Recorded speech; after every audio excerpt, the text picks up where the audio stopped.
no real secret that we're aiming for a top 4 spot. It's quite public that top 4 is our expectation this year. Probably finish top 4. They're a proud club, addicted to success. And known for their swagger. Top 4, top 4, top 4, top 4, top 4, top 4, top 4, top 4. But season 2012 isn't going to plan. Murphy's really been banged up here. Today, they face another club with a long history, now enduring one of its worst chapters. At the moment, there are Melbourne players going out there being very happy to be playing on their terms. Melbourne is searching for an upside. How did he do that? The Blues now need to string their best football together. Oh, he's a good player. Because Carlton is a club with great expectations. Welcome to Sunday football at the MCG. The Blues start hot favourites today, despite a pretty ordinary week. Beaten by the Saints on the Monday night and then thrashed by Adelaide. Chris Judd wasn't happy. This is what he said earlier in the week about the midfield. It's never going to be just one thing, so it's always a combination of lots of things. We got smashed at stoppages, we were second to the ball, we didn't run as hard as Adelaide and we didn't win contested footy as well as Adelaide. We didn't feel there was a great deal of synergy between the playing group, didn't feel there was a hell of a lot of resilience. One of the big ticket items would be stoppages, and I would say defensive transition for the midfield. They'd be the 2 biggest ticket items that I'll be pushing this week for the midfield group. And with Cameron Ling, when Juddy speaks, we listen, don't we? So that's what they've got to do in the mids today. You've had your eye on Bryce Gibbs, no Mark Murphy. Does his role change at all, do you think? I'd like to see it change, Bruce. Mark Murphy going out of the midfield is a massive loss for them, but I think Bryce Gibbs is such a quality player. We know how good he is on the outside and across half-back. I'd love to see him through the middle of the ground, playing into the contest, getting forward and kicking some goals. I just see him being so dangerous for the Carlton team. Do you think that might happen today? There is no Murphy, obviously.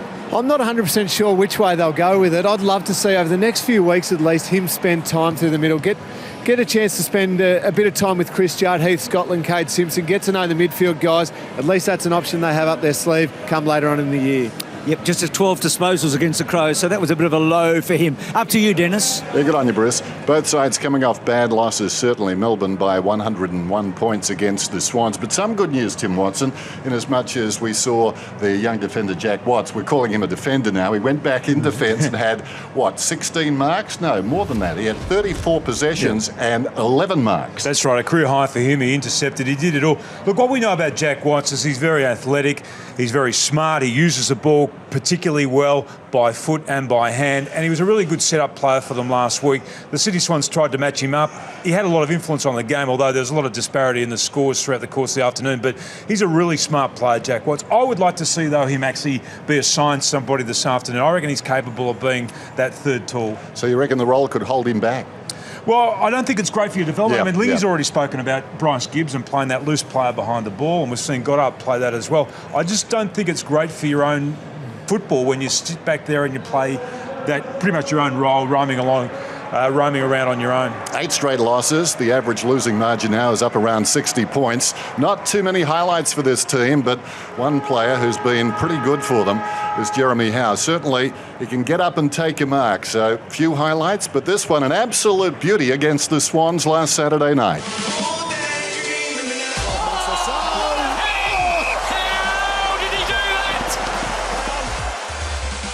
So how come Melbourne, a terrible start to the year?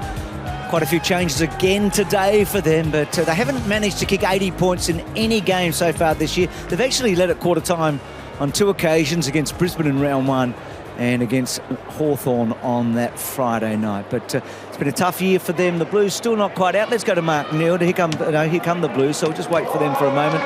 So Juddy to lead them out. Oh, what a funny old year. Beat Collingwood by 10 goals on a Friday night here.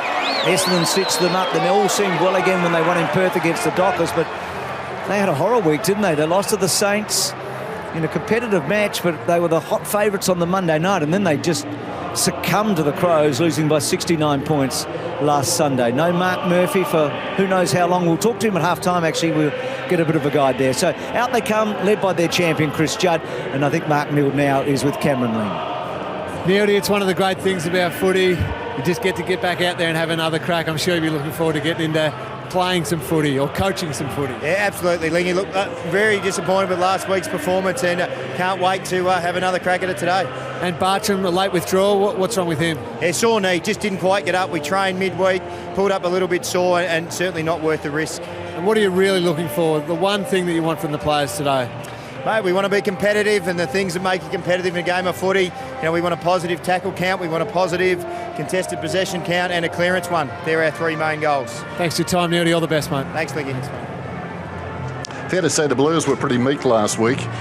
They've made 6 changes this afternoon. Henderson and Yaron have both come in. Lucas and Bauer are the players who have actually come in.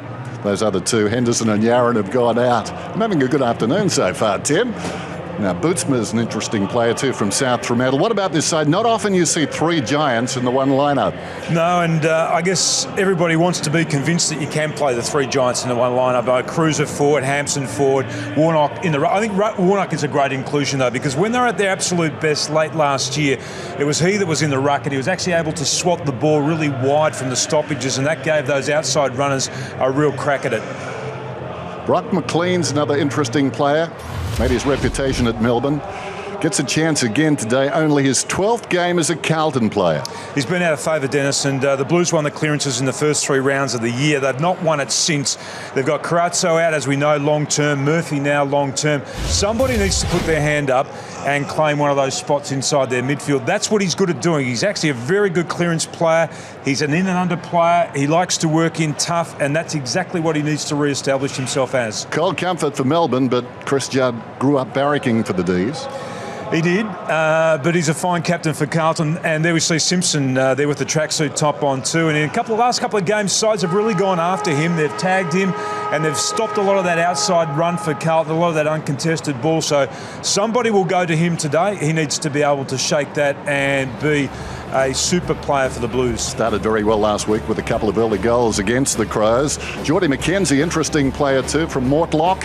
He grew up barracking for the West Coast Eagles, despite being a Victorian. His footy hero was Chris Judd. Interesting aside, he could play on that man this afternoon. So we're set to go at the MCG. It's Sunday football. Toss of the coin. That is a tail. So Chris Judd wins the toss on what is a very bleak, cold Sunday afternoon here in Melbourne. Haven't had any rain so far, leastways here at the MCG, but could be a chance of rain later in the day. Cameron Ling preparing for that eventuality. Cameron, good afternoon to you. Good afternoon, Dennis. Yeah, no rain so far. It is a bit chilly down here, but I think this is a really great opportunity for a good old-fashioned game of footy. Carlton and Melbourne, long history, proud clubs. They both need a win desperately. I'm keen to watch Melbourne's midfield. I want to watch Nathan Jones and Brent Maloney, 2 experienced players. They need to stand up for Melbourne. They know how to play footy. They've got to stand up for their club, win that inside contested footy. Then we've already seen if you can win your contested footy against Carlton, it cuts out a lot of their outside players, Heath Scotland, Cade Simpson and these type of players. You can cut them out, goes a long way to beating Carlton. So I'm looking for Jones and Maloney to stand up and lead their club today. I suppose it's fair to say, Tim, if they're looking for inspiration, Melbourne, they don't have to look too far. At this ground yesterday, the Tigers were absolutely terrific as we look at the big guys involved in this game. And as you can see, 3 of them from the Blues. That's right, and Matthew Cruiser, is he going to play mainly as a forward today?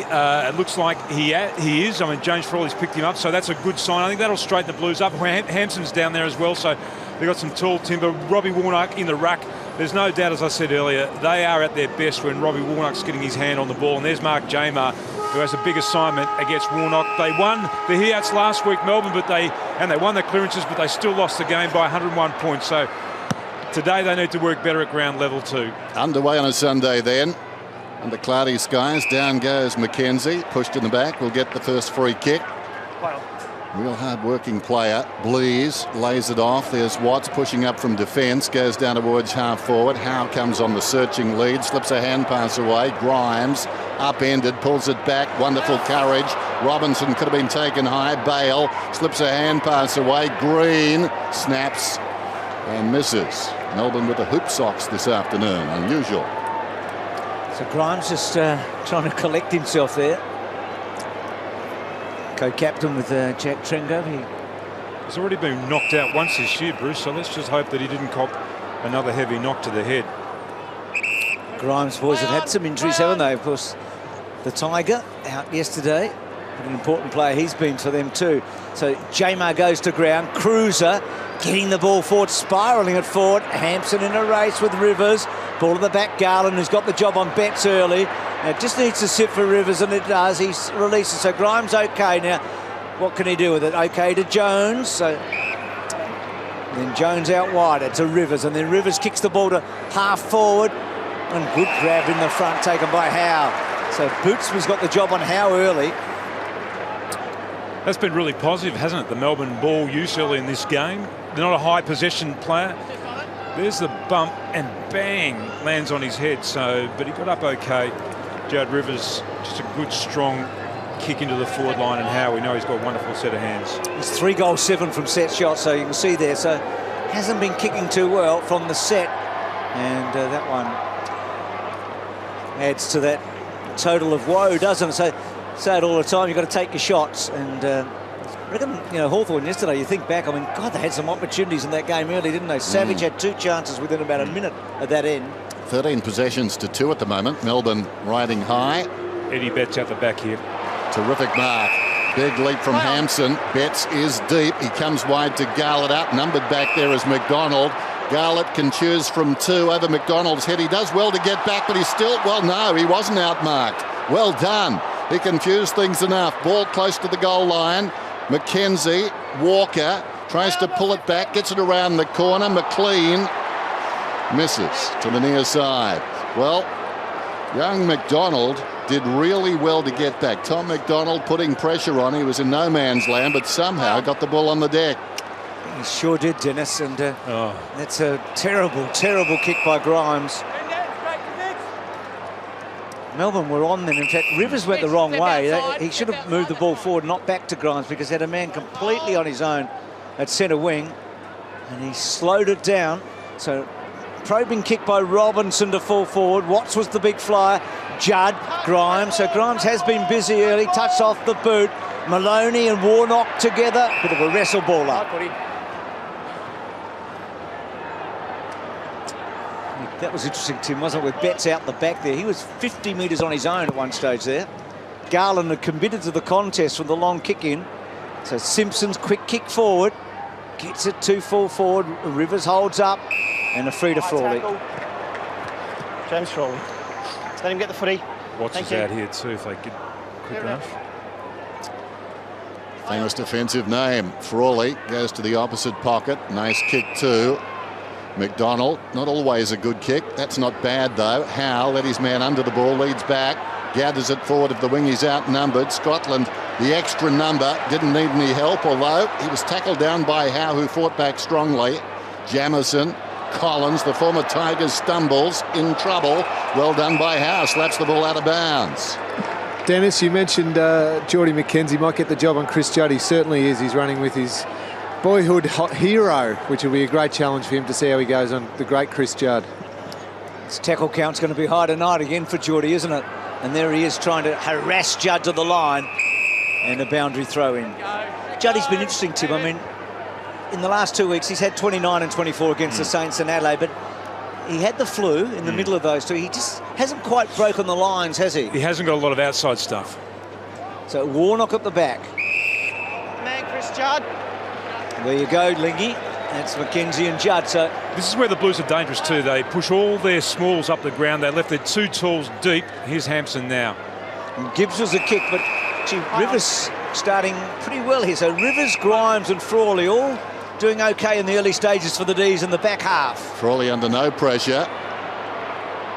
Gets around Cruiser.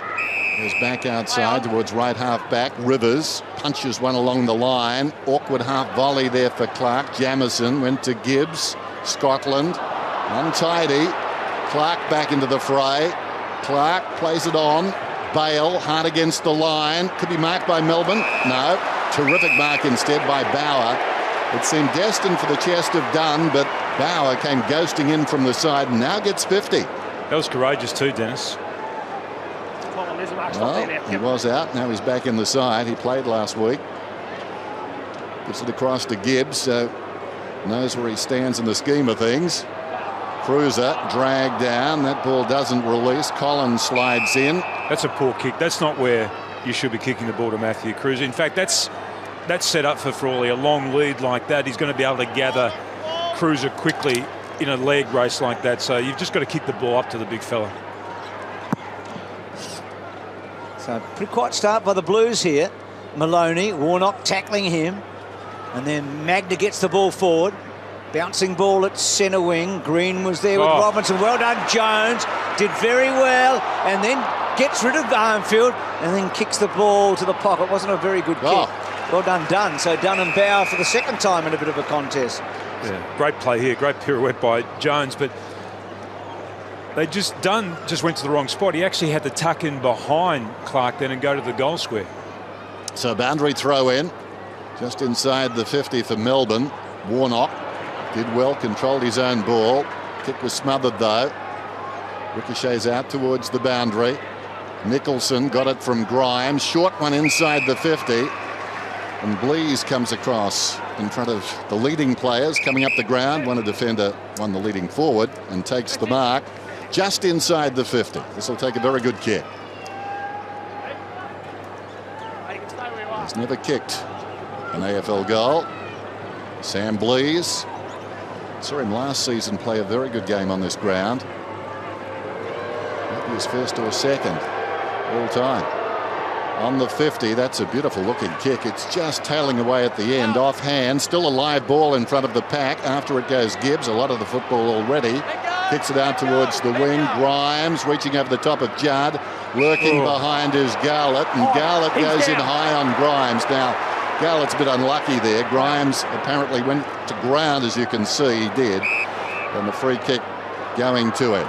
Frawley gets it from Nicholson, and then a long ball right to the full forward zone. Warnock up very, very high. Rove and snap. Was that Nicholson? Not sure. Howe it was. So Howe's kicked the goal. Thanks for that, Den. So Howe crumbing beautifully, and the Demons, well, it's very early, isn't it? Very early, but they've controlled the ball, and they've had a lot more of the footy so far than Carlton. So having some trouble from the set shots, Howe, but that was a lovely pick up and snap. They look a lot sharper at the moment. They're sort of moving a lot quicker.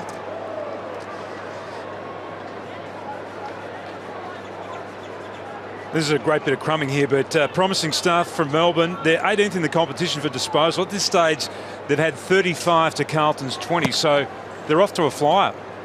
Jamar doing exactly that. Won it down. Ellard slips it back. Scotland kicks inside the forward 50. Committing to the pack, Frawley did well. Watts knew where the help was.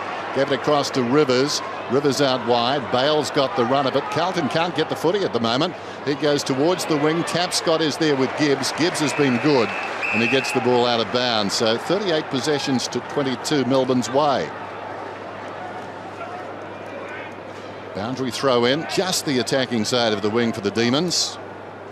Who knows? Can they build on this? Their opening quarter against the Hawks a few weeks back was very good. They led from memory at quarter time as the kick comes down inside the forward 50. Back goes Tui, lays it off. Bauer runs to centre half back. He went a long way, kicks it out wide, giving Garlett a chance to run at the footy. Pushed off it though by Nicholson. Nicholson sends it forward. Grimes goes inside. And now it's an opportunity for Magna. He sets up a teammate in Trengo. Trengo to half forward. Scotland was in the right spot. Tapscott made a contest. And now Simpson. So Simpson going to try and weave his way through. Then uses the handball. Heard the umpire. So Ellard's kicked down the ground. Rivers has been very good in this first quarter. And a boundary throw in. So Scotland a bit ginger with the ankle there. I reckon there's a bit of a problem too for Carlton. This is the incident, just putting the leg up there and getting crunched. But at the moment, it's Hampson, it's also Cruiser that have been on those long leads, and both of them have been covered for speed. Well, where's Walker? Because he's the guy you'd be thinking would be suited to that, wouldn't you? So Simpson at centre wing. So here's Hampson. This high ball in. Garland crosses him. Well done, Betts. He's got an open space in front of him. And that angle was always going to beat him the way he kicked that ball, and it'll roll out. You talked to me before the game, Tim, about a few of Melbourne's stats, and one of them was their time in front. was 9%, I think, wasn't it? 9% of game this year, yeah. They're doing well at the moment. They They've are. been in front for most of the day. They've only won 4 quarters of footy for the year too, so by any measurement, they've had a stinker so far. Padding their stats then at the moment. Grimes goes after it, slips a hand pass out wide. Rivers, he's been good. Nicholson, I think he'll be content to take it out. No, that's adventurous, and it pays off. Nicholson goes inside. Now they can run it up the ground. This is Blease, a couple of bounces. Goes across the wing, looks inside the forward 50. Kick comes down towards Green, tackled by Tui. Strong tackle, took him down. The Irishman did well. No prior opportunity, so a bounce, nevertheless, in a dangerous place for the Blues. This is a really good handball too that came out. Just put Blease into great space. Talk about taking the game on. That was terrific. Cruz gets the ball. Hand pass comes across, taken by Joseph. Got it from Judd towards the wing. Knocked down in front. Wonderful carriage by McKenzie. So they've had some high tackles against them, which means they're getting in first and hard. Watts' kick's a good one. Howe's marked it. Ball back 1 metre, play on. And then Howe, well, that's a hard kick to control for Dunn. Needs to toe poke it. Gibbs down low. Who's got the footy? Bootsma, it comes ricocheting out. Kersner has to quickly get it on the boot. Now Frawley's just got to chase it. He needed the bounce to be a little kinder than that, but that's okay. But they saved some time there, Carlton. They were able to get some troops back. Now Nicholson. And they've got to work harder, Demons, too, at retaining the ball once it goes inside their attacking 50. See what happens here, Tim. The kick forward, and Clark's going to get a free. Block, Mitch Clark. Took your eyes off the footy and blocked him from going to the mark. Well, Carlton have carried on from their last quarter against the Crows, haven't they? They're flat. They are really flat here. See it clearly there, Jamison just taking Clark out. Here's that hard ball, just won at ground level by Geordie McKenzie. Never questioned him in that area. So Mitch Clark, who's been terrific this year. In fact, he's clearly the leading goal kicker at the club. 17 goals for the season. He's going at just over 50% with set shots. So important kick, this one. Is it going to come back? I don't think so. So, that's a disappointing result. 11-5 inside 50, so they're getting the ball there often enough, Melbourne. They've just got to take those opportunities. Mitch Clark has been a valuable acquisition this season, though. Simpson goes to the pocket. Bauer had a bit of the football.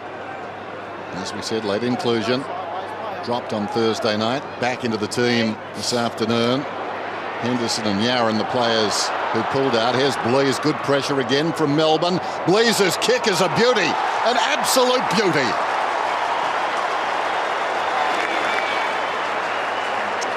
Well, I think Bruce hit the nail on the head. They're flat. They were so meek last week. Carlton just disappeared into the afternoon. And that's transferred to this afternoon. Clearly they thought this might be a bit easy. It still might be, but gee, Melbourne are up and about and give anyone a sniff like this. A couple of losses they've got close, 21 and 18 points. 21 points, can't remember against whom, but 18 against St Kilda. So Blues, they just couldn't move the ball there, and Blues, who's been really promising in this first quarter. We saw him run and bounce the ball through the centre of the ground, and then that finish was just outstanding. And just what Melbourne needed too, because they are dominating this game, but not on the scoreboard just yet. He only knows one way, Blues, doesn't he? He had a couple of options at the top of the goal square, but he's gets the ball and goes. And that's what Melbourne are doing at the moment. They're a couple up. McKenzie gets the handball from Maloney. Quick ball to full forward. Green and Clark, a couple of their better players there. Jamison and Clark in a bit of a wrestle. That ball's still out. In fact, Jamison and Clark have forgotten about the ball. Just roll over and have a cigarette. Yeah. So a beastly act in the back pocket by the two of them, mate. And Judd's long ball out wide. Missed by Betts. Missed by Maloney. On the up was Ellard, and then Simpson. Joseph back in the team. McLean back in the team. Back to Ellard. Ellard's kicked to half forward. This is where they've been really struggling, isn't it? Yep. That ball going forward. Rivers has had a picnic in the first quarter and a boundary throw in. I just don't reckon that's Hampson's go to play that tall role where he's going to be pushing so far up the ground and then trying to lead to the ball. I mean, Rivers is not the quickest defender in the game, but he's going to be able to gather him for speed. So Melbourne up by 14 points at the moment. Boundary throw in. Judd behind the pack. Tackled by McKenzie. McKenzie step for step with him. Magna in the opposite direction. Nicholson's been good in the early part of this game too, hasn't he? Off half back, picking up Garlett. Garland's got the big job on Eddie Betts. He had a purple patch, Nicholson, last year, didn't he? When Melbourne were going well, he was sort of the new good thing, wasn't he, at the time? He's got an appetite for it this afternoon. A couple of times he's done some hard running that wasn't rewarded, but it's great to see. Simpson goes down towards the pocket. In front, wanting a free kick down there was Rivers, nothing doing. Knocking it out of the congestion was Hampson, into the path of McLean. Trent goes over the football. That ball's not coming out though. And the ball up, just in from the boundary. Right full forward for Carlton, who could do with a goal. Yeah, Rivers, big numbers. Grimes, that back half player. Simpson, who started well in the last couple of matches, hasn't he? And then faded against the Saints and the Crows. So he's only had 6. Oh, gee, Robinson. He won't be happy. Let go. Mitch. Let go. That could have been really dangerous the way he was thrown into the fence there. No wonder he was upset. It'd be a hard ball to win right now. Jamar, who gets their head over it. Simpson gets it from Warnock, bang up the front, and nothing paid. Tapscott's a tough nut. Bale takes Simpson on, head on, and suddenly there's some fire in the belly, isn't there? He copped it from both sides. This is the earlier one. There's Magna, who only knows one way to play as well, and Robinson not happy with that, and then bang, Simpson goes down again. So great intent from Melbourne. There's Robinson, and he's missed. From memory, he was the man that spoke about bruise-free football against Melbourne, wasn't it, last year? He did. It was him too. Ah, well, he's got it. Do you reckon the players have been reminded, Dennis? Maybe. Got the Irish whip into the fence. Never good. Might have a bruise himself now. Early, as the ball goes towards the outer side. He could have had the last laugh there, though, running into the open goal. It's out of bounds on the full. Running into the open goal, but he missed. Here's Cruiser getting the free kick. Sends it back down towards full forward. Oh, and a strong mark. That's what they were hoping for, Hampson. Now, if I can lip read, only one part of it, but I think Rivers was saying third man up. He wanted some help there. He needed help. And this is why this is the kick. I mean, that's really a really poor kick. Frawley was on his own. This is where you want Hampson parked. I mean, for height advantage, you don't want him running up the ground trying to present it half forward. That's not his go. That is his go. He wanted Garland to come, but Garland was very preoccupied with his man, and as a result, Hampson kicks the goal.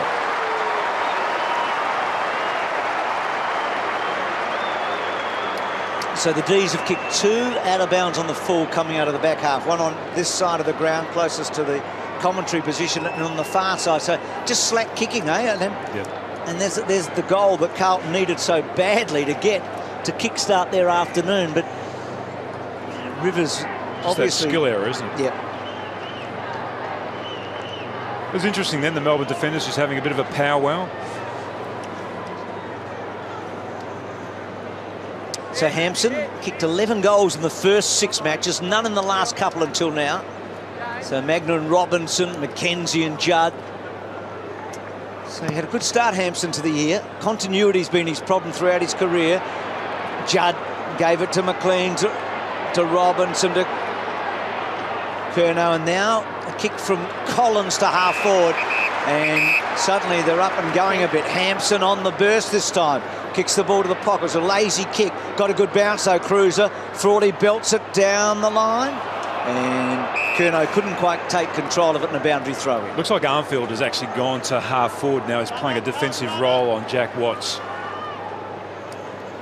So Watts with those 34 disposals against the Swans last week. McKenzie down low. McLean, ex-teammate of course, 94 games with the D's. In fact, he was taken 5 in the draft. Colin Sylvia taken 3 in that same draft. Melbourne would be saying they haven't got value for money out of those 2 high picks. There's the bounce then, just outside the 50. Backhanded down nicely by Warnock. Judd, clever hand pass. Ellard released. Sends it well inside the 50 now. Again, the tall timber. Well done by McDonald to get it away from Walker. McDonald has Walker in his back. No, tackle was fair, says the umpire. We're standing only a couple of metres away. Carlton hands as well. This is starting to become a bit of a worry too for Melbourne. The clearance is now 10-5 Carlton's way. Umpire Nichols making the point there off the Carlton hands before a Melbourne player controlled the footy. And now it's going to be a free kick for in the back to Ellard. David Ellard, who booted 3 goals the week before last. Hails from Swan Districts in Western Australia. It's on the mark there. Gee, not much to that. Paid the hold, I think, Tim, the hold of the arm earlier. Well, if that's the case... That's what the umpire said. Did he? OK. If that's the case, he could have been right. Didn't see that, but certainly it looked a very tame push in the back. Just a little nudge. And he comes Ellard and misses to the near side. Never had it on line. So let off for the D's. They've just got a sniff again now, Carlton. So Melbourne have led a couple of times, as we've said, at quarter time. But generally they've been out of the match pretty early. Dunn's kick is not great. And then Nicholson puts some pressure on Simpson. And Scotland back to Collins, to Cruiser. Collins will get it back. Then Collins, good sidestep, found some space, kicks the ball forward. Watts did well, he stood, he knew they were coming, but it was Garlett coming, but it was a good mark. He actually positioned himself really well as that spare player back there then. How much taller than Gibbs is he? Just looking in there, he's similar physique to Gibbs, isn't he? He's a quick foot kick forward. Is he a bit taller, Tim? I guess he is. Yeah, no, he'd be a couple of centimetres taller. Yeah. So Jones out of that back half, building forward, Tringove in the contest, Bootsma at the back, the big roar goes up. Back to Magna, hands were okay, to Bale. Bale's kick along the ground is a pretty good one. Seller front spot. Bootsma, that was clever. Ellard, defensive side of the wing, sends it down towards the half-forward line, but Rivers comes up and takes the defensive mark.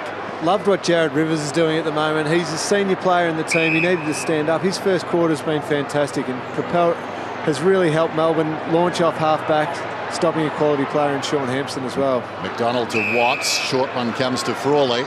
But Bootsma and cheer squad first game, not bad. Here's Blease, who doesn't believe in reputations.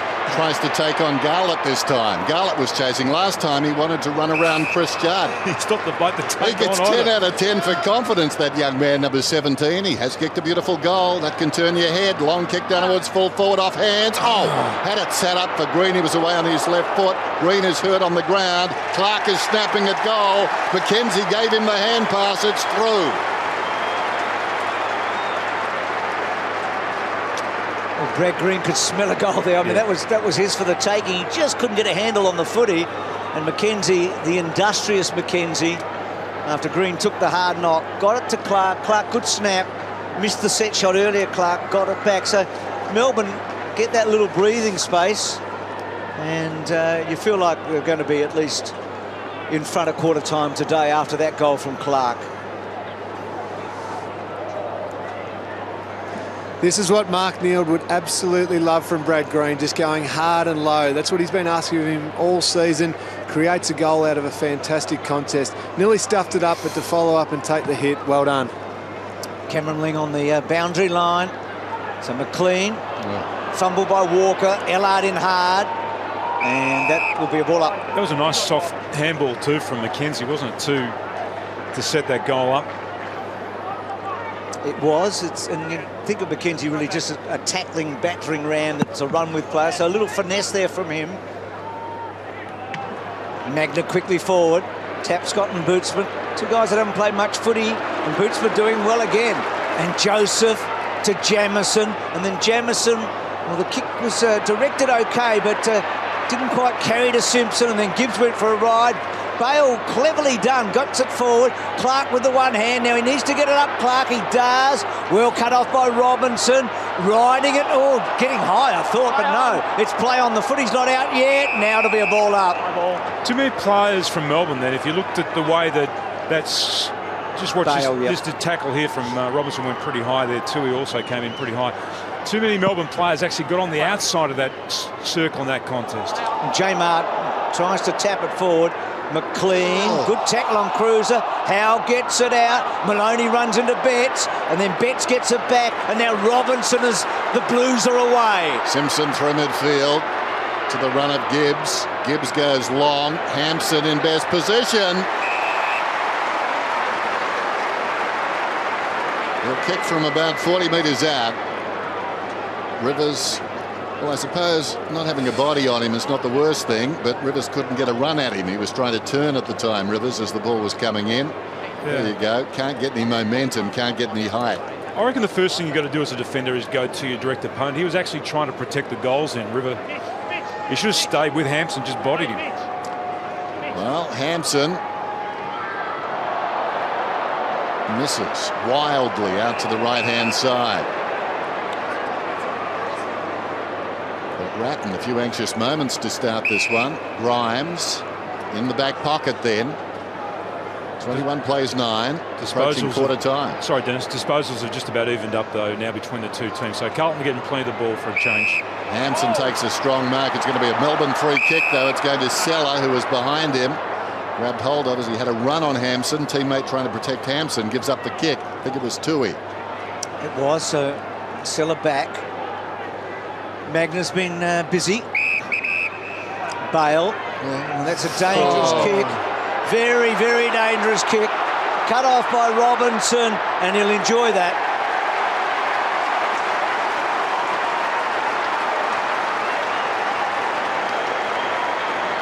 So not the first poor kick coming out of the back half for the D's today. I mean, it was just too slow. It was too long and too slow. Yeah. The hang time meant... Those diagonal kicks just hang in the air for so long. It gives somebody the opportunity to run the ball down, as Robinson did then. So, Tim, you think the 2 goals that they've kicked today so far, Carlton, one from a kick that went out of bounds on the full and one from a diagonal kick across the ground cut off by Robinson. Well, here's a kick. It's a long diagonal kick. I mean, Robinson was just sitting back waiting and hoping that they would take that kick, and it had to travel quicker. And I don't want to be too harsh, but I think Jack could have done a bit more too, couldn't he? Just got the body in line with the running player and made a collision as the ball comes out wide. Still easy from up here. Men wearing makeup shouldn't give advice. That's what we say. We've got a boundary throw in and a little bit of pushing and shoving. In fact, it's going to be a free kick to Carlton. Bootsma's been very impressive. He's a tough hombre. Not much of him from South Fremantle. Simpson to Tui. Goes through midfield. Drives it long. Can the back line hold here? Frawley puts his man down strongly. Plays on immediately, having taken the mark, goes to Seller. Bale, anxious to make amends, is on for the hand pass. Clock is just over the minute. Bale decides to go. Nobody is deep. It's kicked in Tapscott's direction. Oh, terrible bounce. Comes to him now. Taken down. Did it come off the boot? I'm not sure it did. Doesn't matter. Touched across the line by Joseph going back. And that was, I think, the tackle laid by Scotland in the goal square that was the saving tackle. Gee, that was a quick transition by the D. Seller was a very good mark, and they were able to get it forward. So Jamar and Warnock. McLean at the back. Missed him. Rivers has had a massive opening term, and McKenzie happy to run it out. Cade Simpson's up to 9. In fact, he's up to 10 now, and 8 of those have been uncontested now. They are warning signs for Melbourne. He's had over 30 a couple of times this year, Tim. He had a great match against the Dockers on a Friday night, Simpson. Well, generally when he gets a lot of the ball, Carlton play well, so... Free kick up here. Free kick off the ball here, boys. Robinson against Frawley. Head-high contact. That's going to hurt if Carlton can kick a goal off the back of this late in the quarter. Gee, 20 seconds to go. You'd be fuming if you're Mark Newell, but I guess everything's relative in life for him at the moment. The kick to fall forward, and there you go. Well, that shouldn't have happened. Frawley's just... Well, you've got Garland against Betts in a marking contest. They're good on the break, though, the Blues, aren't they? They're great at being able to create that space. Well, this helps them anyway. He can't run around, can he? So he has to kick it straight down the line. He's kicked 3 goals in the last 4 weeks, Betts. He kicked 13 in the first 4, so he's had a little dry patch here. As Dennis said, he's got to hold the line here. He's going to go check side from the pocket. Oh, it's a good kick.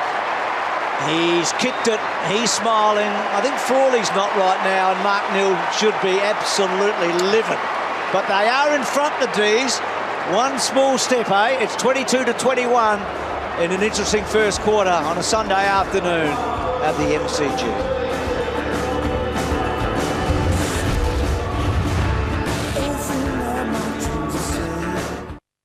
Start of the second term, Melbourne up by a point then, 22 players 21.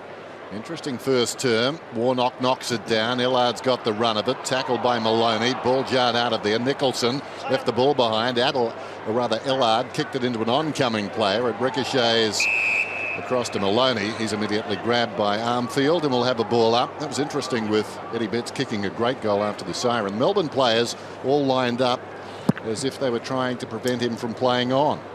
Not sure about the wisdom of that. They wanted him to play on. It was after the siren. Down goes Grimes. Maybe they wanted to abuse him. Here's Robinson. He's been good. Crashes through the pack and kicks a goal. Puts Carlton in front. Gets his second goal. And there's a bit of carnage behind the play. He has been good, Robinson, hasn't he? I mean, he was fired up earlier in the match when he went into the boundary fence, but just good tackle. Yeah. Great tackle by Simpson and really quick hands there off the ground there by Illard, and great follow-up too by Robinson. The clearances are starting to become a real worry though for Melbourne. 14-7, Carlton right on top. Boys, just quickly, Brad Green spent a lot of time down the rooms, and Melbourne are likely to activate their sub. Jamie Bennell will come on. Brad Green in a lot of trouble, probably from that contest deep in the Melbourne forward line that created the goal, but he's very sore and probably won't play anymore, and they'll activate. Gee, okay, that's bad luck for the D. So Robinson with a couple, and Carlton, who've trailed in this match basically for the whole game, find themselves in front. So looks like Nicholson's responsible for Simpson now. You see Bennell just getting a bit of a massage before he comes on. It was the sub last week as well. So McKenzie held up. Judd's got the tackle on him. Now it's going to be interesting. Lingy talked about how much he liked Melbourne in that first quarter. We all did for bits of it. Let's see how they respond here. Carlton have been able to get to the front. Early goal here, late goal in that first quarter. McLean, so again getting those clearances. Garlett's kicked to centre half forward. Robinson. Collins showed a bit of toe to Gibbs, and then Gibbs with a soft kick, not a good kick though. And Melbourne able to get it away. Garland did well to Watts, to Grimes. Grimes inside. Maloney sweeps it to Bale. Bale on the wing then, slips it over. Nicholson has it. Bale has it now. Between the lines, half forward in the wing, goes down towards the pocket. Dunn with a chance. Well, he got the reverse swing very early. Out of bounds on the full. Rueful look from the coach. Lyndon Dunn. Journeyman now at Melbourne. He started in a blaze of glory as a centre-half forward, but just hasn't lived up to that promise yet. Here's Simpson, the man that Tim was talking about. Tim, you've spoken a lot about Cade Simpson. I'm watching this game right now, and I'm trying to work out exactly who is playing on him, and I'm not sure. Gibbs to Simpson. Well, chasing him at the moment is Dunn, suggesting Trengove pick him up through the midfield. Trengove is sprinting with him now as Simpson continues his run across the ground towards this pair. Watts and Armfield, the ball close to the boundary line. If we pull back, there's Trengove, and not far away from him, take my word for it, is Simpson. There's Simpson. And that's what he does so well. Not only is he a good player in the midfield at getting the ball inside the attacking 50, but he's also good at getting in behind the defence and creating. McLean had 8 clearances against the Bombers in the only game he's played so far this year. Rivers had a really good opening term, and that's a lovely kick coming out of the back half. Frawley. Oh, dear. Well, again, a pretty average kick now. Dunn, well, he didn't want the ball to stay in if Gibbs was going to get hold of it, but in the end it turns out okay, and it's a boundary throw in. And it just puts you under pressure, doesn't it? You're breaking free, your teammates free. All you need to do is hit the target, retain possession, set up further down the field. You miss that target, puts everybody under pressure. Jamar front spot. Judd and Illard went for the same ball. Maloney. Trengove did well to keep the ball in. Down towards right half forward. Seller got hands to it. Jones overran it though. Robinson picked it up. Tried to give it across to McLean. It's gone out of bounds. Bauer and Seller. So boundary throw in right half forward. They need to win this stoppage here, Melbourne. Melbourne on the attack. Jamar fell to ground. So did Cruiser. Wide of the pack. It's taken by Joseph. Goes with the outside of the boot. Robinson again. The most industrious player so far. Betts. Judd swings it wide. Bootsma, cult hero, kicks it down towards half forward. McDonald, awkward wait, chested it forward, goes after the footy. Well done, Betts. Walker now Judd. Judd lines up and hangs it out to the right. In space, I don't think there's a better team at being able to maintain or retain the ball than Carlton, and that's exactly what's happening here now. The game's just starting to open up a little bit, and that's where Carlton are at their absolute best. Not an Etihad Stadium side, the ground's a little bit smaller, but they get here at the MCG where they've got plenty of space to operate in, and they're hard to stop. So, high tackle. That's the mark. Melbourne fans want 50 because the ball was kicked on after this. Bootsman's got a bit about him. He has, yeah. No, there's a lot of life about him. Yeah. He's had a couple of contests both with the ball and without the ball today. He's got some spirit, that's for sure. Joseph back. Ellard. So Ellard controls a good kick. Robinson's been magnificent. Judd really working into the game. And then Judd goes to the pocket, looking for Collins. Wasn't a great kick. And Forty in the end took a clever mark. They'll switch here. Not much on way up the field, though. McDonald straight up the middle. Rivers jabs it forward. That was a good kick. Man was pretty close to the man who was kicking, but didn't affect the kick. And Bale sends it inside the forward 50. And the mark is taken by Clark. Great movement there, Dennis, from backline too. And they actually came up through the corridor. They use the corridor sparingly, Melbourne. They do like to hug the boundary line. They're a boundary line team, but on that occasion they just spread the field and they looked so much more damaging when they came through the corridor. Element of surprise, Tim. I think so. Rivers' kick was a good one, though. The man was almost across his boot and somehow he got it out. As Bruce would say, he squeezed it out and found a teammate. So Clark, important kick this one, just to restore a little self-belief. He's got one goal this afternoon. His kicking at goal has been good this season, and that's no exception. He's got two now.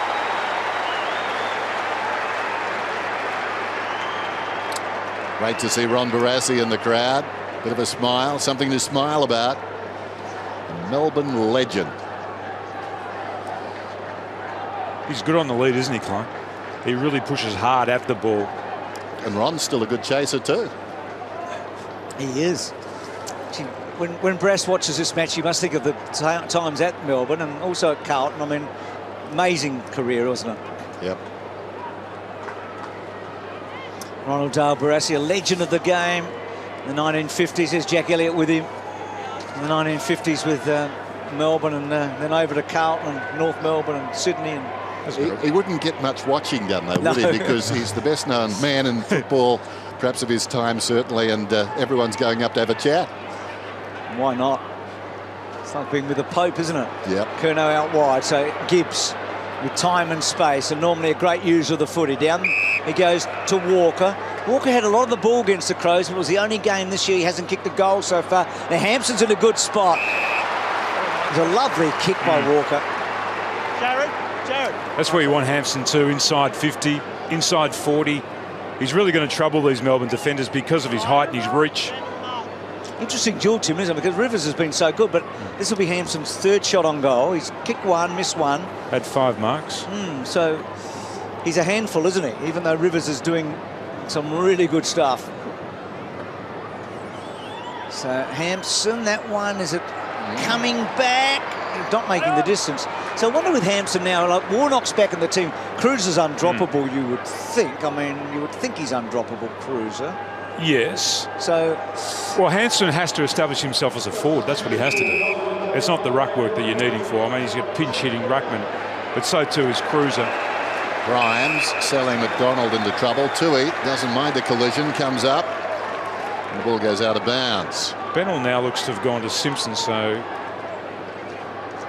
that's an interesting move. I'm not sure he has the concentration to be able to stop someone like Simpson. Cruiser knocks it down. Robinson went to ground. Jamar tackles Cruiser. The ball some metres from the pier now, and the umpire calls for it. Melbourne electing to go without a free player behind the ball, so it's one-on-one contest inside Carlton's forward line. They've got 5 back, the Blues. Last thing the Blues need is for Melbourne to hang around and be a chance late in the game. They'll be hard to get rid of then. Maloney tries to crash his way through. Watts gave it up. Taken by Cruiser. Sends it long down towards full forward. Betts will get a free. Betts will get a free. He's darting around, he's dancing, but it's his ball. And it will result in a direct shot at goal from about 15 metres away. Front on contact in the marking context. Umpire just explaining it, front on contact. As soon as you take your eye off the ball and make contact, you're in trouble. Well, got to say it today, Garland is treating Eddie Betts as though he's Peter Bazasto. Isn't he? He is. Betts opens the angle, comes in and puts it through.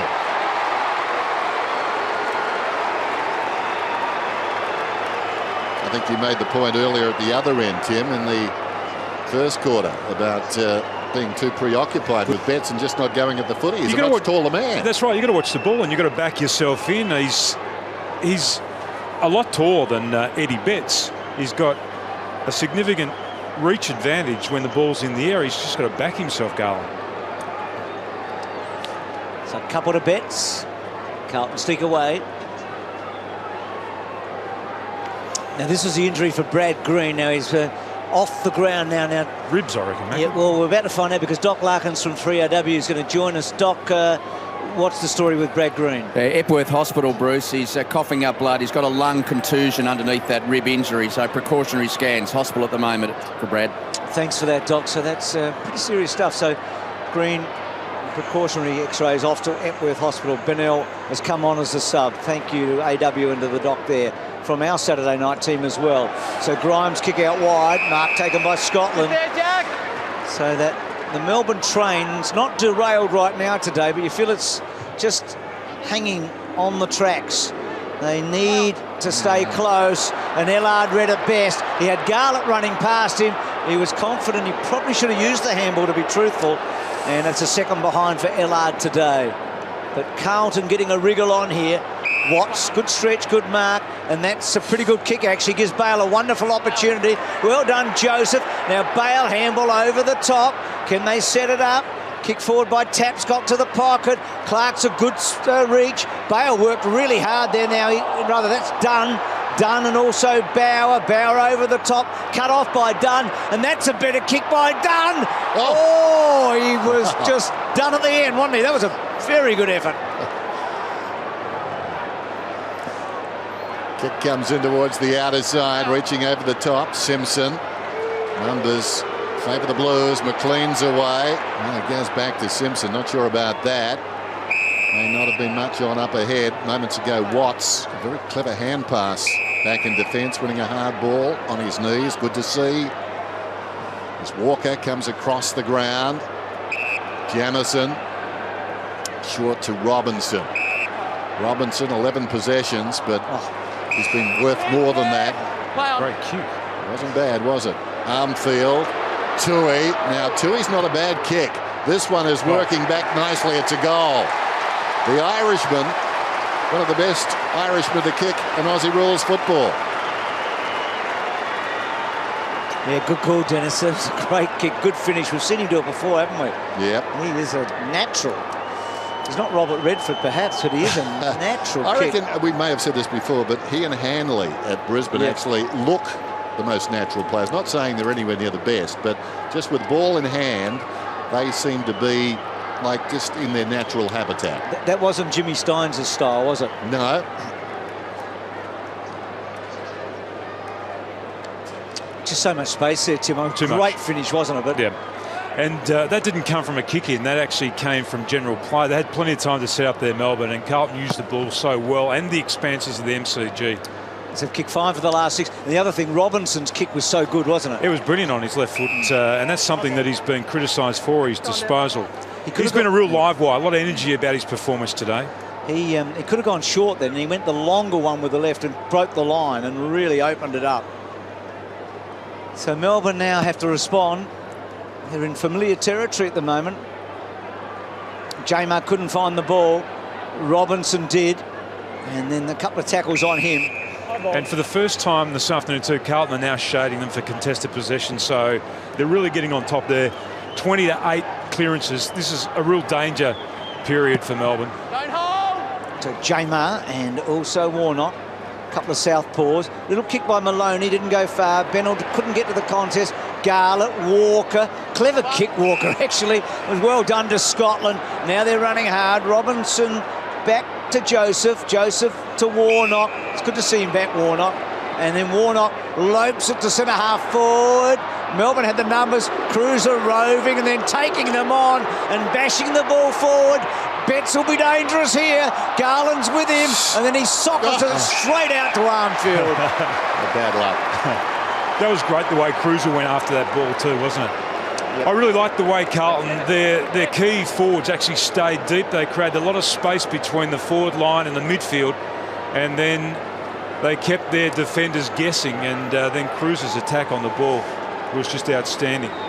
He kicked a couple of goals in the first match of the MCG this year against the Tigers. Hasn't had a set shot this year, Armfield. And Carlton are going well. They've kicked 6 of the last 7, and they've kicked away.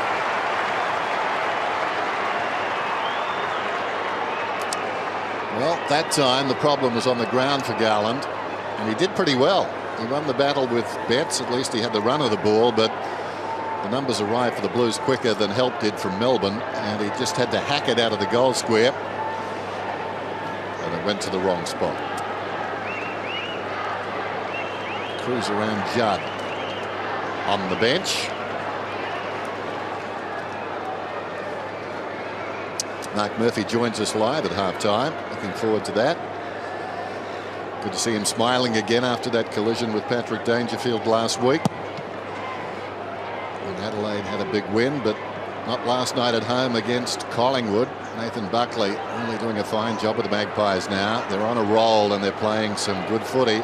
Ball inside the forward 50. Plenty of bodies there, and the umpire calls for it about 40 metres out from Melbourne's attacking goal. And fair to say now they need a goal. They led by a point at quarter time. Just the one goal in this quarter since, opposed to Carlton's 4. Warnock with the run. First hand of the ball, gets it down to McLean. Falling to the ground, Simpson knocked it forward. Going in a little clumsily there was Bale. Play goes on. Simpson gets to his feet. And we get a whistle. If you're Mark Neal just sitting up in the box now and you're wanting a response from your team, they've been in this situation so many times already this year. That bloke on screen now just wants to see who responds now, who puts their shoulder to the wheel. To paraphrase the Foo Fighters, Tim, he's looking for a sign of life. Ball about 40 metres out. The bounce will happen again. This has been a dreadful quarter for Melbourne, the second. They've gone quiet, haven't they? Yeah, well, not just today. I mean, it's historically this season just no good for them, because this is where it all goes pear-shaped. Now there's a free kick for Jamar. So this is good news for the D's. He's a long kick, and he's kicked a few goals in his time. Mark Jamar. This will take his best effort. The breeze, I think, is blowing against him, but he's well protected. Man on the mark is about 45 metres out. That's Gibbs. So Jamar sends it on its way, and this one is working way right. Got the distance okay, but it's a behind.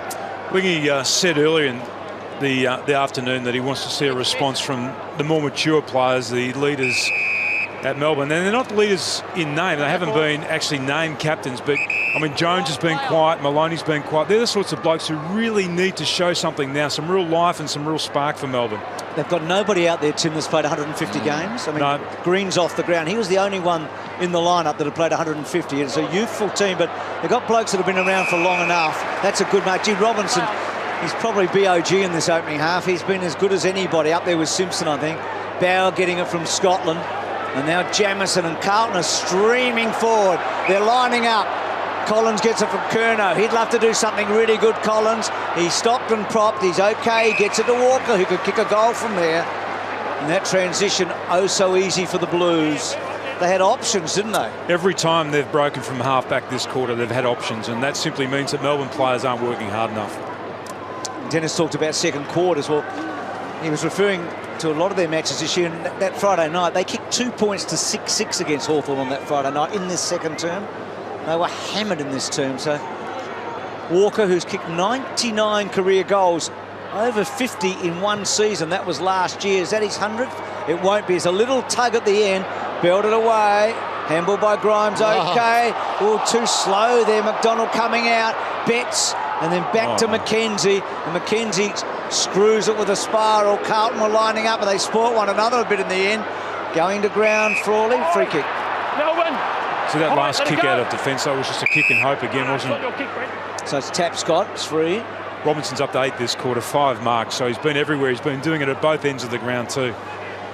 Timmy, you reckon he might be eyeing off a spot in the midfield with Murphy out? Well, somebody had to put their hand up, didn't they, Ling?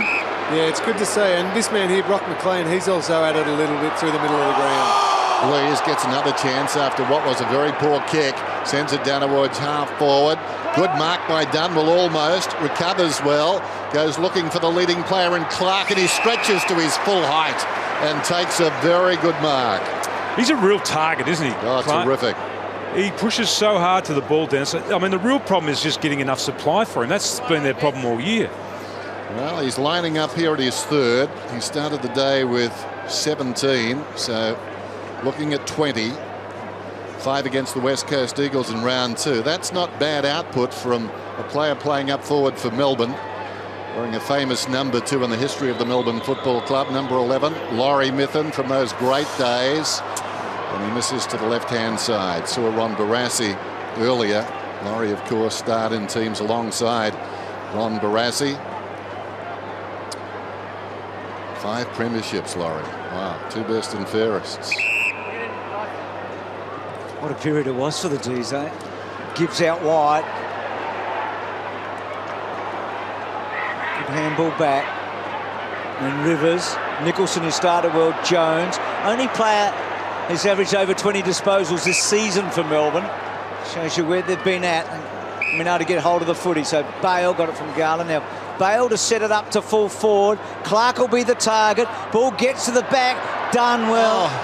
Dunn probably should have left it for Bennell. And Dunn, who can be really wasteful. And he's been just that in this second quarter, Dunn. He's had 3 shots on goal and he's hit the post once, but the other 2 have been awful. That was a really good kick, actually, from Dunn to Clark, though. He kicked it on the outside of his boot. It was a really nice, soft kick. Cruiser goes to the outer side. Kerno roving the pack. Armfield took a swing and missed the footy. Watts, Jones sold into trouble. McKenzie, Bale. Just get the feeling Melbourne are trying to rally here. Big leap at the football down there from Howe. He's hurt. He collected Tapscott on the way through. 2 Melbourne players side by side on the ground. If nothing else, this fellow can leap. Jeremy Howe. There's an elbow right in the midsection there too. He averages 6 marks a game, but with Howe, it's not how many, it's Howe. Just takes off that mark last week. Getting up to his feet, Scotland. Jamar feeds it back. Jones goes further back. Watts settles, pops the ball in the air. Dunn was drifting off his man, couldn't take the mark, didn't touch it in effect. Well done by Jamison, releases Simpson. And Simpson's kick. McDonald held his ground pretty well against Collins. Seller, and that will be a boundary thrown on with you, Dennis. Melbourne they've dug in for the last 5 minutes. Yep. They haven't got any reward, but they've dug in. They need a goal. They need it for themselves and the effort, and also for that scoreboard. It'll be close at half-time. Knock it out. Jamar hasn't been able to knock it out, and then cruises over him, and it'll be a ball up. It's going to be a talking point, Tim, about the 3 rucks for Carlton going forward. Whether Waite's got to come back into the team. How do they structure up? Do they go with Warnock and the other 2 big guys? So Play on. certainly they'll give it a week or 2 for sure. Warnock back in today. Now, Frawley's check side gives Clark half a go. Bootsma got involved, then Jamison, and then Bootsma and Jamison and Clark, and then the tackle by Howe over the top. Gibbs lurking in there. Ball still not quite out. Carlton try to get it forward. Jones, hands and knees. Gibbs, the ball almost out. I think Ellard put his hands on it, or Joseph, and a ball up. You're right, though. The last 5 minutes, there's just been a little bit more fight and a little bit more grit in the way they've played Melbourne. Carlton looked like they're out then, but they're able to stop it, hold up, go back to a stoppage. This is what they need to do now, score from this. That's right. The thing is, they can't be denied here, really. They've got to get something as a reward. Another ball up. So plenty of stoppages. Melbourne, as Bruce said, digging in. You can sense it, but if they were to give up an easy goal at the other end now, you get the feeling that could just about end their resolve. Carlton had plenty of space. Sorry, Jen. They've got plenty of space to operate in the Blues if they get out of here, though, too. They've pushed all their numbers up the field. Melbourne are that brittle. They can't sort of lose these little battles too often, otherwise things go bad very quickly. Now it's going to be a free kick to Carlton, and they get the chance to do exactly what we were talking about. Bring it out, and who knows? Score at the other end. Jamison spots a man breaking towards the outer side. It's Garland. He's got the football. Running hard is Judd. McKenzie tracks him beautifully, though. Well done, McKenzie. Hard running, stayed with Judd, denied him. Jamison, the cross half back to Bauer. Robinson comes at him. Man through the interchange gates is Trengove. Totally un-Australian. Robinson doesn't care. Takes the mark. He's at half back. Centres it. So they're just sparring, looking for a way through at the moment. Bootsma recovers his own ball. Goes to Gibbs. Knocked away well by Blease. Now Blease, the handball's on here, but he just a little kick's okay. Gets it to Seller. This is an important play. They're going to get the ball forward in a hurry. Clark in a, scoring position. He's got options inside. I think he's going to take a shot. No, he shouldn't have. No, we know that, but I think he is. No, we know he is. He just burnt Bale, though. Well, That's your line there. he had to kick that. Well, he has to kick this now. Yeah. He had to kick that. Now he's got to kick this too. And he does. So he's kicked 3 goals. So in the end, the ends justify the means. But it was selfish, wasn't it? But I guess you're a full forward that's there to kick goals, and he took that way. You could either say he's a bit selfish or he's taken responsibility. That's right. It depends how it goes. And because he kicked the goal, he took responsibility. But he has been, I've seen him a bit this year, and he's been kicking well. So obviously he feels he's in form, and full credit to Bale, who went across and congratulated him. We're all bailed him out.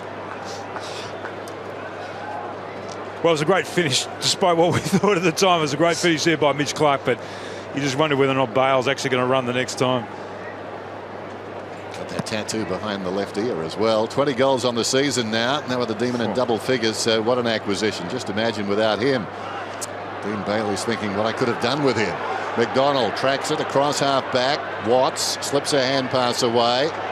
Back it comes from Jones to Watts to the outer side wing. Melbourne, can they get another one? First back will be Collins. He's over the football, tries to tap it out. Not a strong tap, though. Blease has given them something. He's quick. Around the corner he goes. Awkward half volley for Dunn. Runner outside, ignores that. Sets a high ball down towards Grimes. Grimes and in from the side. The big leap came from Trengove, not noted for that. Falls to Robinson. Kicks to the outer side. Down goes McDonald, staying on his feet. There's Curnow. He's on the wing, sends it down towards half forward. Working in front down there. Robinson needed it to go out, or rather Nicholson. Taken by Garland across the face of goal. Garland got it on the ground, tried to kick it, couldn't. Betts, Ellard, now Armfield, pulls it back too much. Behind.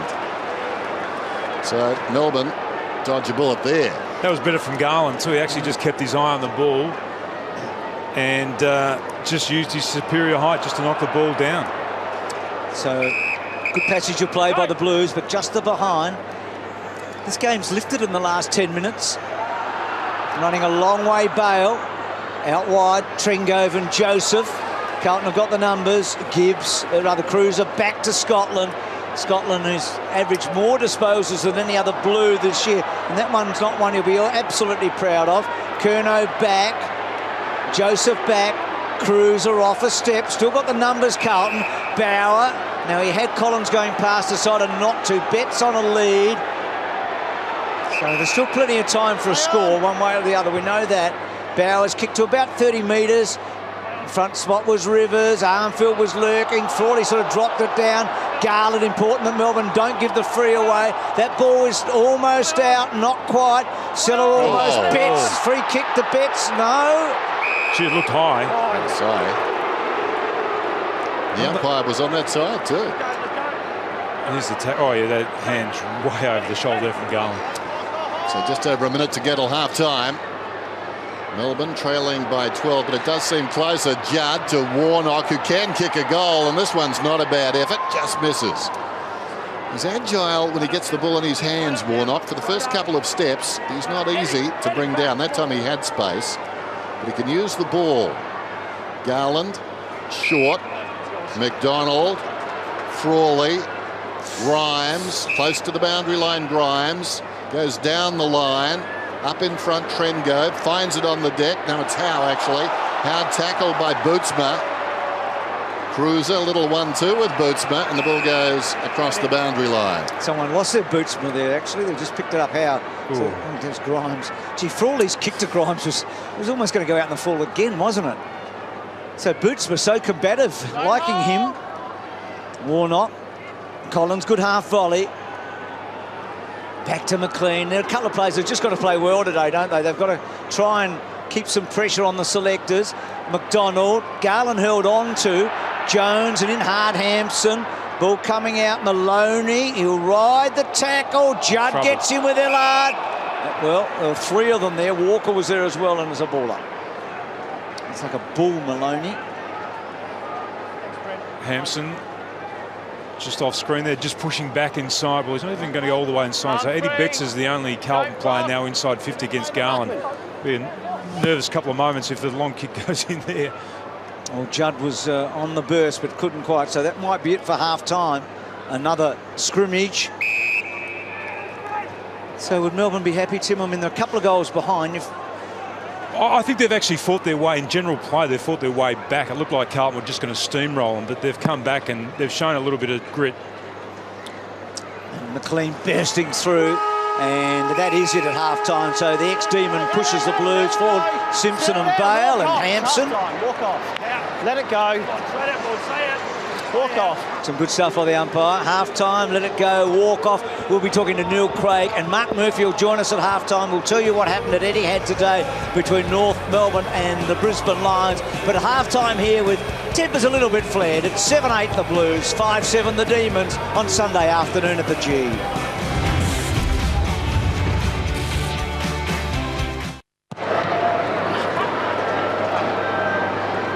After the bounce, Jones went after the ball. Down off the ball went Dunn. Been and done. And I think we know who done it. Back on. Just there, Mitch. There, yeah. So Dunn sends it long. Not a good kick, though. It wobbles off the side of the boot. Still continues to run deep into the attacking zone for Melbourne. Scotland seems to have shaken off that sore ankle. Goes wide to Walker. Walker runs the boundary. Long kick.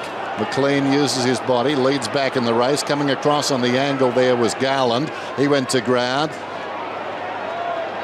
Frawley tried to get it across to McDonald. Now Garland another chance.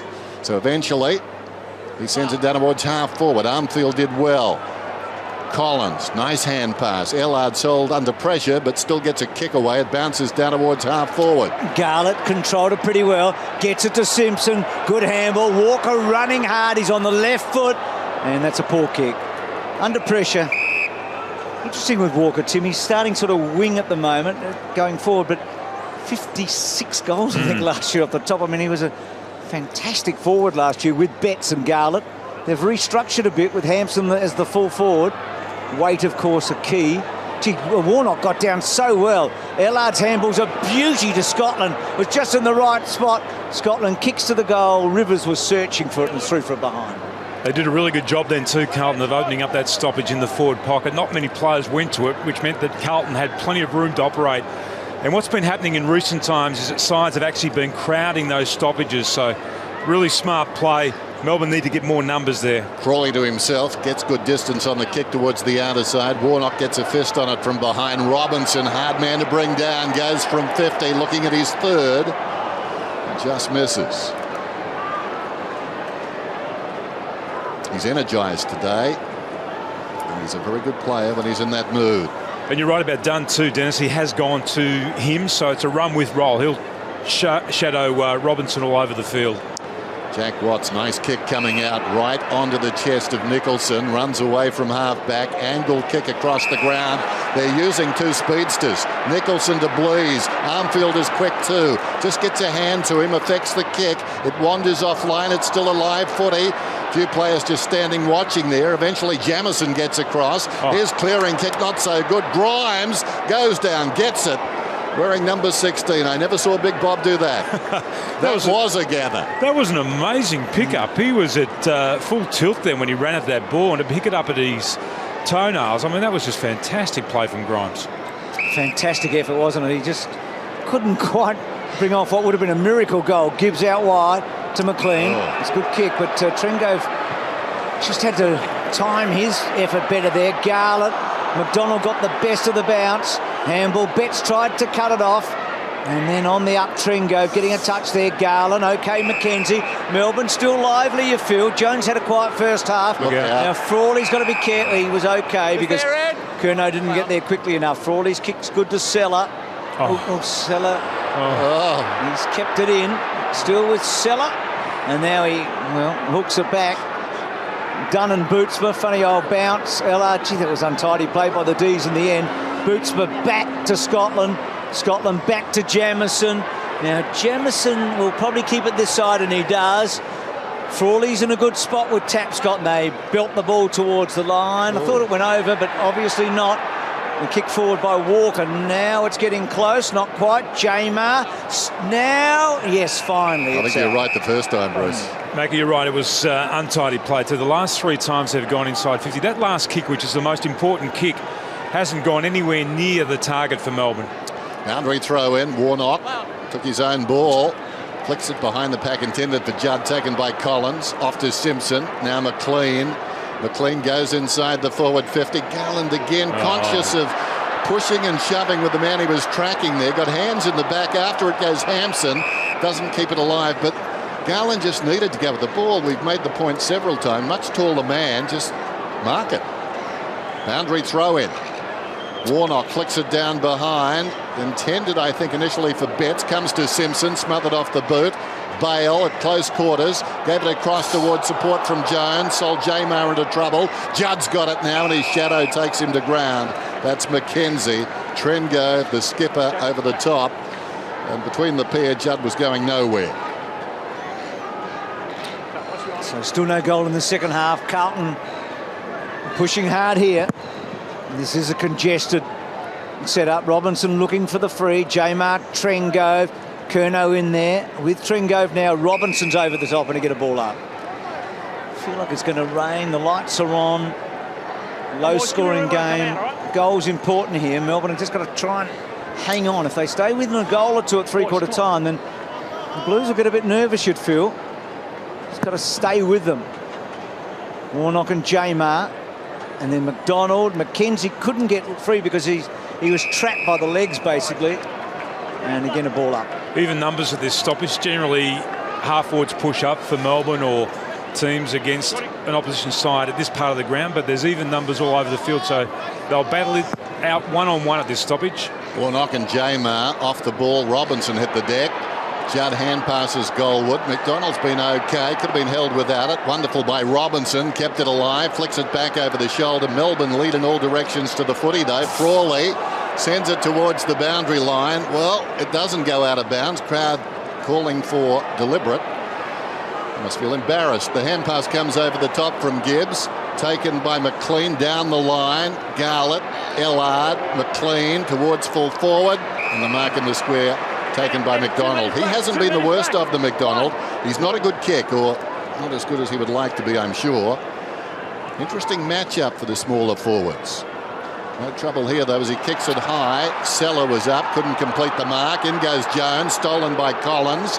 Collins low down. Garlett let it run.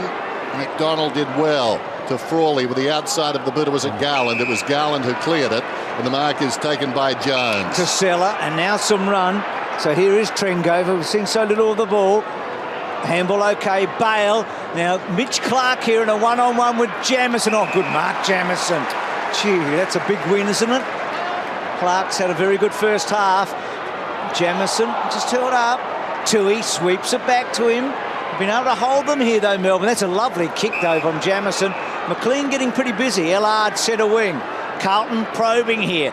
Nice looking kick, but Betts, I think he'll run out of time and the ball runs over the line for a boundary throw-in. Who are you looking at, Tim? McLean's up to 20. Yep.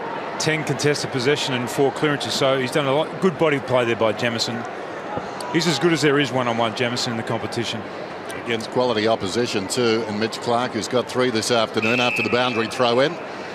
Tim, you mentioned Brock McLean there. He could be the missing piece of the Carlton puzzle. If he can be that hard in and under type player, getting clearances, contested possessions, that's what they need to release those gun outside players. That's a good point. His confidence, you would expect, would be down. Carlton haven't shown a lot of faith. There goes the kick. High ball from Ellard. Down towards full forward. Back goes McDonald. Could have almost got a free there. In trouble, Maloney. Spills to Walker. Walker struggles free. Kicks and kicks a goal. Something out of nothing. Andrew Walker battling there. McDonald might have been stiff for not getting a kick for over the shoulder. But in the wash-up, it was a terrific goal. So a bit of breathing space for that man and his team. They're up by 20 now.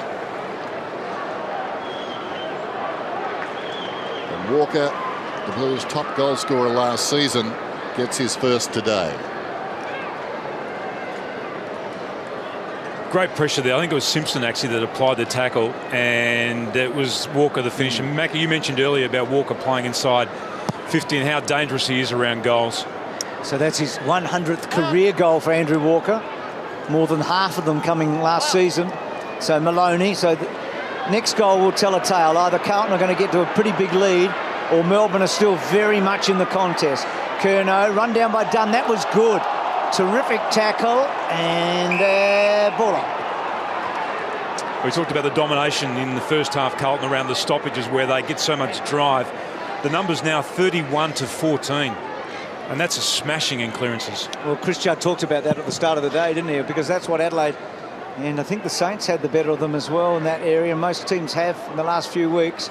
McDonald, Jones, hasn't had any time and space today, Jones. And boys, those clearances since quarter time is on the back of Carlton being up by 18 in contested possessions since quarter time. So they've really got on top through the middle of the ground, through the clearances, through the contested possessions, and they're kicking goals off the back of it. Yeah, they've kicked, it was 3-1, so they've kicked 7 of the last 9 goals have the Blues. Hasn't felt like one-way traffic, has it? No. Did for a while in the second quarter, but they've had to work for 10 minutes in this quarter to get that Walker goal, so it's been hard going. Curnow, as Judd was waiting his turn to come onto the ground. Half back, Garland got it. Hand passes towards the boundary. Walker put the body in. Well done by Betts along the line. Releases Simpson. Now Robinson finds himself in space. Goes long down towards full forward. Garland is down there. Nicholson is with him. Nicholson played it very well. Stayed on his feet. Concedes a behind and bounces off the padding. He did play it well. He didn't panic at all, did he? No, he's very cool. Stayed body on body. Kept his feet. Maybe didn't realise what was at stake. Away comes Watts. He kicks it towards the wing, and a good mark is taken by Howe. Wheels around. On the move is Dunn. Bootsma, the first gamer, is with him. Dunn played it pretty well. It runs on. Some hesitation from Jamison. He was going to come, then stopped. Good chasing down there by Joseph. Trying to quash his way through was Clark. Gathered by Binnell. He kicks it straight up in the air. Over the top, Bootsma taking a swing at it. Tapscott. Crawling after the football, Joseph. Anti-climax, it's out of bounds. He's impressive, Clark, is he? Not just in the air. I just watched him closely then, how many times he actually went back to the contest as a big fella. Didn't get the ball, but he was working hard. There he is again, Tim. And Jones got a high one. He'll have a shot for goal. Yes, Nathan Jones. But Clark set it up. Yeah, he did. And yeah, there's a lot of discussion about whether or not he's worth the money that Melbourne paid. We'd have to say on what he's returned so far, he has been. So Robinson there, the offender. No doubt about it. Jones, quite-ish day for him. There's Clark there with his 3 goals to half-time. He's only had 11 touches, Jones. He really hasn't figured that much in this first half. This year he's had 17 to 27 every match, between 17 and 27. One thing he hasn't done is missed a shot for goal from Machette. He's 4 out of 4 and make that 5 out of 5. And Melbourne get the goal that was critical to this match. They're hanging around then. Yep, and he's their hardest worker, no question about. Well, he and McKenzie, both of them have got a wonderful work rate. They get in and under, but they need support around the edges. That's where Trengove needs to come into it. But gee, that's a disappointing game for the captain today. I just watched him, Dennis, at one of the stoppages though, Trengove, and he was actually, his first instinct was to go to a bloke as opposed to go to the ball. He's lost his confidence around the ball. Good reaction there from Jones, and it just keeps them in there with half a chance, Melbourne. Ball back in the middle then. 59 to 44. Melbourne need to string a few goals together. McLean, who's been okay. Trengove did well that time. McKenzie was over the ball. A hot one went out to Jones. Magna's got it. Immediately attracts a crowd. And umpire Nichols will bounce it again. Rucks go at it. Hooked down by Cruiser. Taken by Jones. Only as far as Joseph. I don't reckon he needed to kick that one around the corner either, Jones. He panicked a little bit then. Had more time. So the Blues forward, Simpson could be on there, never with Hampson. Rivers, it's been a really interesting duel, Rivers and Hampson. Rivers kicked to centre wing. Grimes did well there against Collins, and not a great handball to Nicholson. It was just too hot for him. It was so close to him. He did such a good job to win that ball, he Grimes. did. He's done two great things in this quarter. That pick up on the burst, and there. Feel like, Tim, that he is a real talent, Grimes, don't you? As you look at the clearances, and Robinson, good spread and there. Judd and McLean and Curnow. So good numbers for the Blues. As you say, it's an even spread, isn't it? Walker's been lively too since they pushed him up the ground onto the ball. So Garland, we've talked a lot about Garland versus Betts today. It's Magna interesting. His first season, he had 32 disposals against the Eagles early in the season. And since then, he's only had one occasion where he's had more than 20. Well, they've given him sort of negative roles, Macca. They've used him as that forward that plays a defensive role. He went on to the ball last week and played on Kennedy for a while. Yep, he did. Dennis got nervous there because McDonald was being expansive, but the ball got to Frawley. It was a good kick too. I was only told he was a bad kick. I've seen him a couple of times. I went along with that opinion on what I saw, but he's been good today. Very good back there. Very athletic player. Oh, no. Not that time. But he applies a strong tackle on Betts. The ball spills wide. Opportunity for Garland. That was clever. Well done. Into the path of Jones. Now he's away. One bounce. Walker is bearing down. Jones not quick enough. Forced to do a U-turn. Gives it to McKenzie. Takes it back. Looks across the ground. McDonald has it once more. Back to Jones. Just get the feeling this could end badly. Jones kicks it towards the boundaries. Better than I'd hoped for. It's out of bounds. Melbourne get a chance to regroup. Well, surely the best option was Jones on the other side of the ground when he had the opportunity to kick down the line. He had to kick about a 50-metre kick, didn't he? But it would have been better. It was a one-on-one. Melbourne were on there, but he lovely tap Hampson. Jim McLean having a terrific quarter. Ellard had that smothered by Seller. Gets back to Seller. He's ungainly, Seller, isn't he? He's not a smooth-moving colt, is he? No, early draft pick too. And Lingy mentioned about McLean. Well, he has put his hand up today. Yep. He's up to 21 possessions. He's had 5 clearances. And that's exactly what Carlton need. They need one of these other midfielders to stand up and work well inside the contest. Walker again with the ball. Well, Murphy said today, Mark Murphy at half-time, round 18's about when he's back. Now, Brock McLean's got a bit of time, hasn't he? That's right, yeah. You'd think that he knows he's going to play for a few weeks, hopefully, and today he's done really well. Right footy, let him up. It's a good point, Macca, because you come into this side and he's knowing that, OK, I've actually got a period of time here where I can consolidate my position in the team. He's been in and out over the last couple of years, hasn't been able to consolidate. 11 contested possessions. He's been working well in all areas. Well, he's quite a one-dimensional player these days, but he is a dimension they don't have. In and hard-working, particularly with Carranzo out. There goes the kick from half-back, and the mark is taken by Tui coming up. It came from Frawley. It speaks volumes for his confidence because he's hung around. He started slowly today, but he's worked into the game. He could have been forgiven for splitting the dummy at some stage, surely. Going across and think he can play all senior football. There's Judd, tackle, close to the boundary line. Worked off it by Bennell was Joseph. Bennell's kick to midfield, taken by Trengove. Now there a chance here. Blees once again. We know he loves a run. Has one bounce, goes inside the 50. He's shooting at goal, Blees. And he's narrow. Dennis, no poise there at all. Sorry, Lingy. Sorry, Tim. Dennis, an absolute favourite of yours, Geordie McKenzie. He's doing a wonderful job on Chris Judd. He's kept him to 11 touches at the moment, and Carlton dominating around the middle of the ground. To have Chris Judd on 11 touches, that's a fantastic job by a young player. I can assure you it is extremely hard to stop Chris Judd when Carlton are playing good footy. Steady, Lingy. I've got 2 favourites in that battle. Yeah, the Judds today. So Jamar almost. And just a moment ago, Judd couldn't break the tackle, could he, at half forward? No. So it was an important play. Good take by Gibbs. And McLean again having just a breakout third quarter, and Rivers and Betts and a boundary throw. Cameron, just down one more. You talked about Bryce Gibbs before the game. I mean, how do you feel he's played today? Well, unfortunately, I haven't got to see him come up into the middle of the ground where I wanted to see him play. But you mentioned Andrew Walker and Brock McLean have stood up in there, as well as that man, Mitch Robinson. But I would have loved to have seen Bryce Gibbs spend some time up there. Hampson to Cruiser to Garlett, and Garlett misses, hits the post. I just feel like Melbourne, I just feel like they're half a chance here. Yes. They're just going to have to use the ball. But even Blues, when he had that kick a couple of minutes ago in the forward line, he should have kicked it to the top of the square. Well, the last time he kicked a goal and we forgave him. The great thing is they've got the 24-hour rule in anyway, so that's right. You know, by Tuesday he won't remember. There's Grimes. Kicks it around the outer side. I've got the same problem, but I don't have any rules. Mark is taken by Bauer. After you've never done a bad call, but if you did one, do you reckon you get over it in 24 hours? I think so, Bruce. We've weathered a few storms as the ball goes down towards half forward. You do get forgetful. It goes out towards the boundary.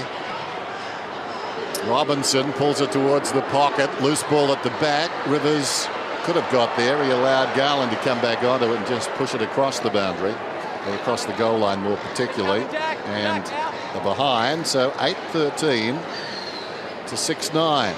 61 plays 45, and Melbourne hanging around, threatening clouds, so we could get some rain before it's all over, which probably would help the team with the lead, but it'll make it tougher too. Whether Carlton want to pay that sort of price will be interesting to see. Here's Rivers. Out wide, so Melbourne just trying to set something up. Frawley, who hasn't used the ball all that well at times today. He's a terrific defender, and there you go. He's kicked the ball to Tapscott, who had Bauer and Curnow against him, and Gibbs. I'm not sure about that one. Tui back to Gibbs. They get him, and he's gone. Has to be. Holding the ball. So this is a good win for Melbourne. Thanks, Bryce. Clear it up. Clear it out. This is a kick that they really struggle with. This kick inside 50. And Dunn, I know he kicked one nice one today, but a couple of his have been poor. That one sets up, and Seller almost. And Blees was running hard through. You could see the goal even from outside the boundary line, Blees. And a boundary throw in. Bruce, you asked a question before of me about Bryce Gibbs, as Brett Maloney has a little bit of a wrestle there, but he's only had the one contested possession today. That's the part of the game that I want to see him lift in.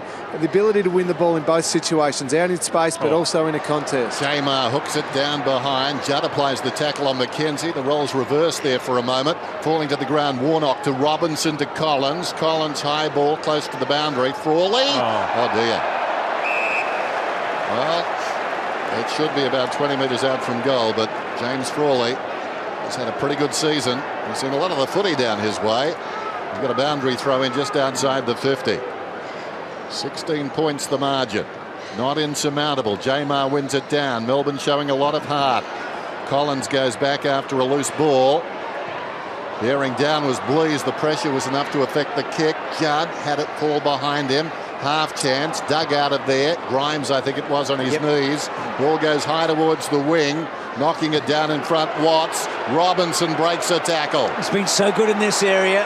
Robinson breaking the lines, and then kicks the ball beautifully, giving at least a 50-50 to Betts, but Garland got back, and he couldn't quite get the bounce. Those legs of Betts were flying. Those big shorts of his have never run as fast as they did just then. Out wide, Ben Hall, who came on for Green. We hope, poor old Brad Green, what a horrible 6 months he's had. Captaincy taken off him. He's only played 3-4 games this year and he's really struggled. Lovely kick Great that play. time, by Tapscott to Bennell. And then inside, Melbourne building. Trengove. This is better. Good switch now. Got to get a goal out of this. Frawley can kick a long ball 50 metres out, and he's been sloppy, Frawley, I reckon. He has.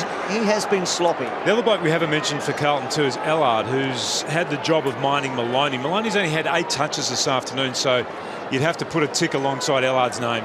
That's a great job, reducing his effectiveness to 8 possessions, and we're nearing three-quarter time. So if Melbourne get the next goal, the game will be on. Ball goes out of bounds on the defensive 50 for the Blues. Of course, Carlton can't afford a loss this afternoon. 5-3. Lingy will be talking to Rats at three-quarter time. Looking forward to that. If it's nice and tight, that should be some interview. But Melbourne have got to get a couple more goals. I think their last 9 scoring shots, Carlton's 1-8. Brock McLean, the last man up. So the longer it's gone, the better he's got, as we say. What can they do here, the Demons? A confident man, Brock McLean, to keep his attitude. Oh. Down goes Simpson. Magna got him. There was a Jones. We'll know shortly. Magna. They just need to be able to clear some space here and get a tap potentially to the outside of this congestion. And not the worst thing is a hook to the square because Clark is down there. Well, they were listening. Watts ran into the tackle from Bootsma too long. Well, that could be a game changer. Not Watts' fault, really. The hand pass came to him and he couldn't really get those big legs, those long legs, tracking in time. Collins across the ground to Bauer. Bauer just fumbling a bit, but he's been able to push it forward, and then Joseph held on to. Free kick for Joseph.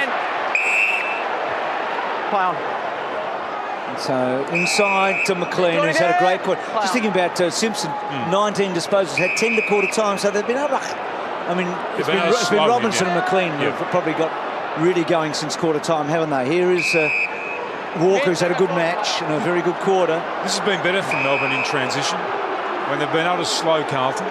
So really critical 2-3 minutes here. Bruce, sorry to interrupt. Carlton have activated their sub. Kane Lucas is on the ground. Arnfield is the man who's been subbed off. Thanks for that, Lingy. So just a half volley. McLean had it smothered. Tapscott, Trengove, light rain falling. Good hands by Howe to Grimes. Then Grimes off a step. Gibbs versus Dunn. Still Gibbs and Dunn. Watts. Ball still not coming out. Watts trying to get it out. Down low, Dunn might have got a high tackle, that ball at 50. And if Melbourne can create a goal late here, they are a chance. 2.5 minutes remaining in this third quarter. Well, last stoppage inside their forward line, they actually went back towards the Carlton goal, just to open up that space. It was a good clear tap from Jamar. Can he do the same again? He's very good with his body, Jamar. As Lingy told us, Kane Lucas on the ground, the sub into the game. Handy player in this situation.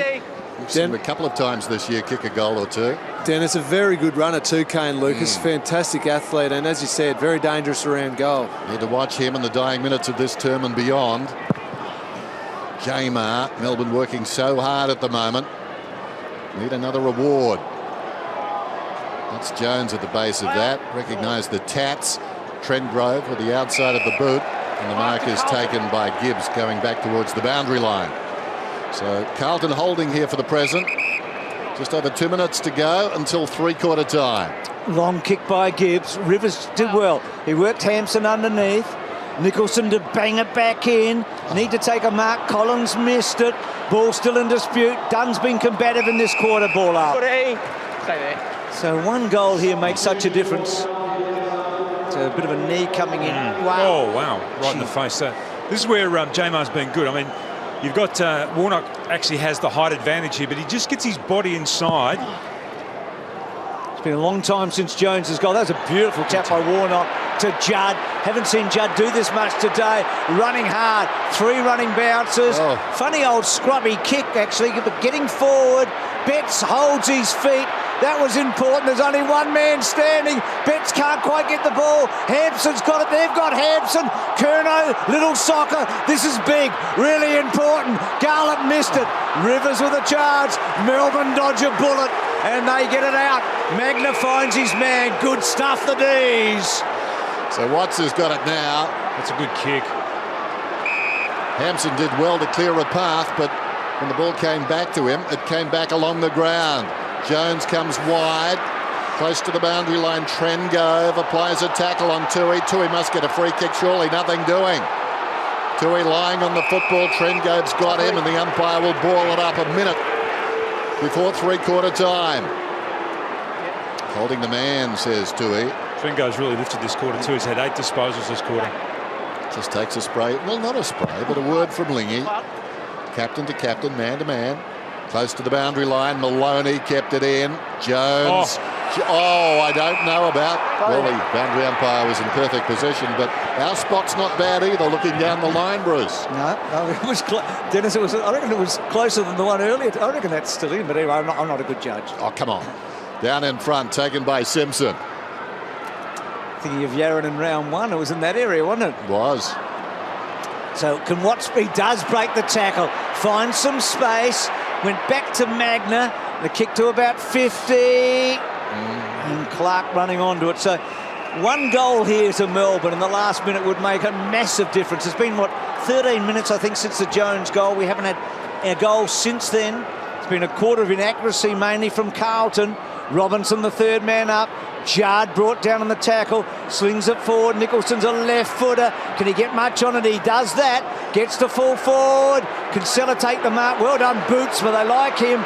Belting it away. Maloney versus Ellard. Oh, well done, Ellard. That was terrific. Saved the day. And at three-quarter time, it's going to be a 16-point ball game. It's a race on, but the clock's running just as fast as these two guys. Well done, Nicholson. And Melbourne are in the game. A contest for sure. Carlton lead, but Melbourne have got a chance, and we haven't said that very often at three-quarter time in any of the games they've played this year. He's a cult figure in a game and a half, that fella. It took Dennis 20 years. Three-quarter time, it's 8-14 to 6-10.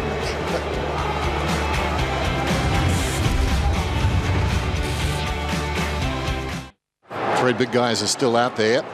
Sky is very dark. If it does rain, that could be an interesting subplot to all of this. Rucks go at it then, one down by Jamar. Ellard at close quarters to Walker. McKenzie wraps him up. In goes Maloney, quiet day, and the umpire will ball it up. So the margin 16 points. Sorry, Dennis, I was just about to say, Ellard, apart from the fact that he's actually done a great job on Maloney, he's had 24 touches himself. Handy little player, Ellard. Not quite sure where his best spot is, though, as the ball comes from Watts to Jones. Kicks inside the forward 50. They meet at the football. No one touched it, though. Bootsma goes back, finds it, swings it out very wide, reaching over the top. McDonald punches it away from Lucas, and it goes out of bounds. McDonald's going to be a good player. He is. Yeah, no, he's going to be a very good player. And I think Ellard's best position at the moment is that stopper, that midfield player that they can use as a run with. They lost that when they lost Carazzo. They had that player that just couldn't stop the opposition midfielder. Just 19, McDonald, so 10 games, so been good effort today. Robinson involved with Gibbs, and then Scotland belting the ball to centre wing. There's Cruiser and Frawley. It's a lot of the ball today, Frawley. And he's a good competitor. He's got the size to go with him. There's McLean against the former team. Almost got to 100 games for the Demons.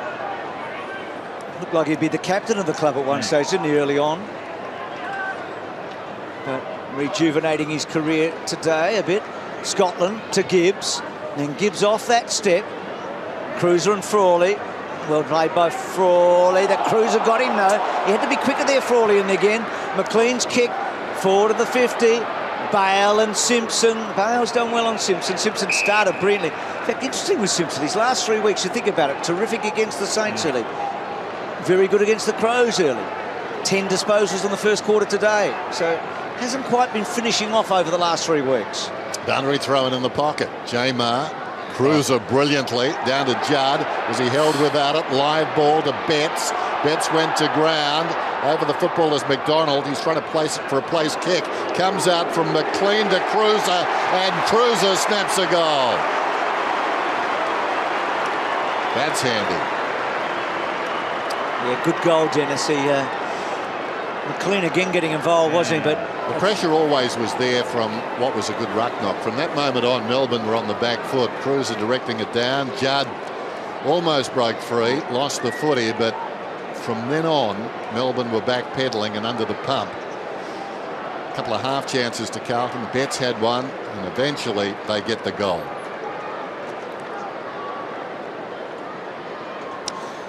Good play here by McLean. McLean's up to 27 touches now, 14 of those contested, 6 clearances. Great little bit of handball work from him over to Cruiser. And we also saw McLean on the outer wing there, just overlapping a bit too, which is something he's not noted for. So he's getting some real confidence in this performance. Warnock again gets the tap. J-Mar and Robinson. In the back, Mitch Robinson. So J-Mar just clumsy there. This is the biggest margin of the match so far. So 22 points. So can Carlton really blow it open? Gibbs running hard. Now he's almost got to a scoring position. And then he's kicked forward. Simpson held on to. No free kick. Back to Trengove. Back to Rivers. Running hard. Bale. Not a great handball. And now Collins kicked back in forward. And then Cruiser again to Gibbs. So the ones combine. And Gibbs hooking for a behind.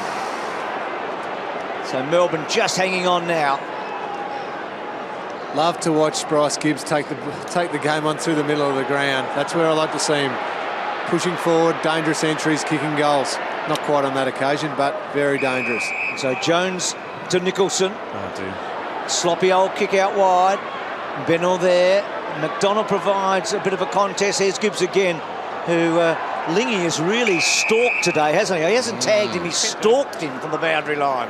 Well, they have to start playing attacking football, Melbourne. They've got to try and come through the corridor. They're down by 23. It's in the last quarter.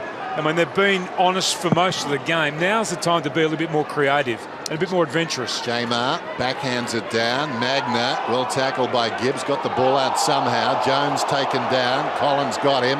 Judd steps across the boundary line. It's interesting with Gibbs, and as much as I don't think Carlton's perception of him and use of him reflects what most people around the footy community think. I think they see him more as an on-baller going forward, like Cameron's talking about this afternoon. Certainly with Murphy and Carrazzo out, you'd think he'd see more service in that area. Down goes Jones, and guess who got him? Gibbs. So he's relishing the move up the ground. So on that, Dennis, is it because they feel Gibbs is that sort of player, or do they feel they've got better blokes in those spots rather than Gibbs? I mean, why do you think they make those decisions? Well, I would think, and I should defer to Tim here, but I would think that they think that he's the best distributor they have back there. He's such a lovely kick, but it can be a lovely kick all over the field. I think they're really concerned about their ability to hit targets with their back six, and they needed him back there to be able to do that. I reckon, though, I'm with Linger. They've got to get him in the midfield and just teach him to become better as an inside player and demand that from him. Judd held on to. Now Walker. Long ball to Cruiser. Garland flying. Betts roving. And then he can see a goal coming up. He's kicked three, the little fella.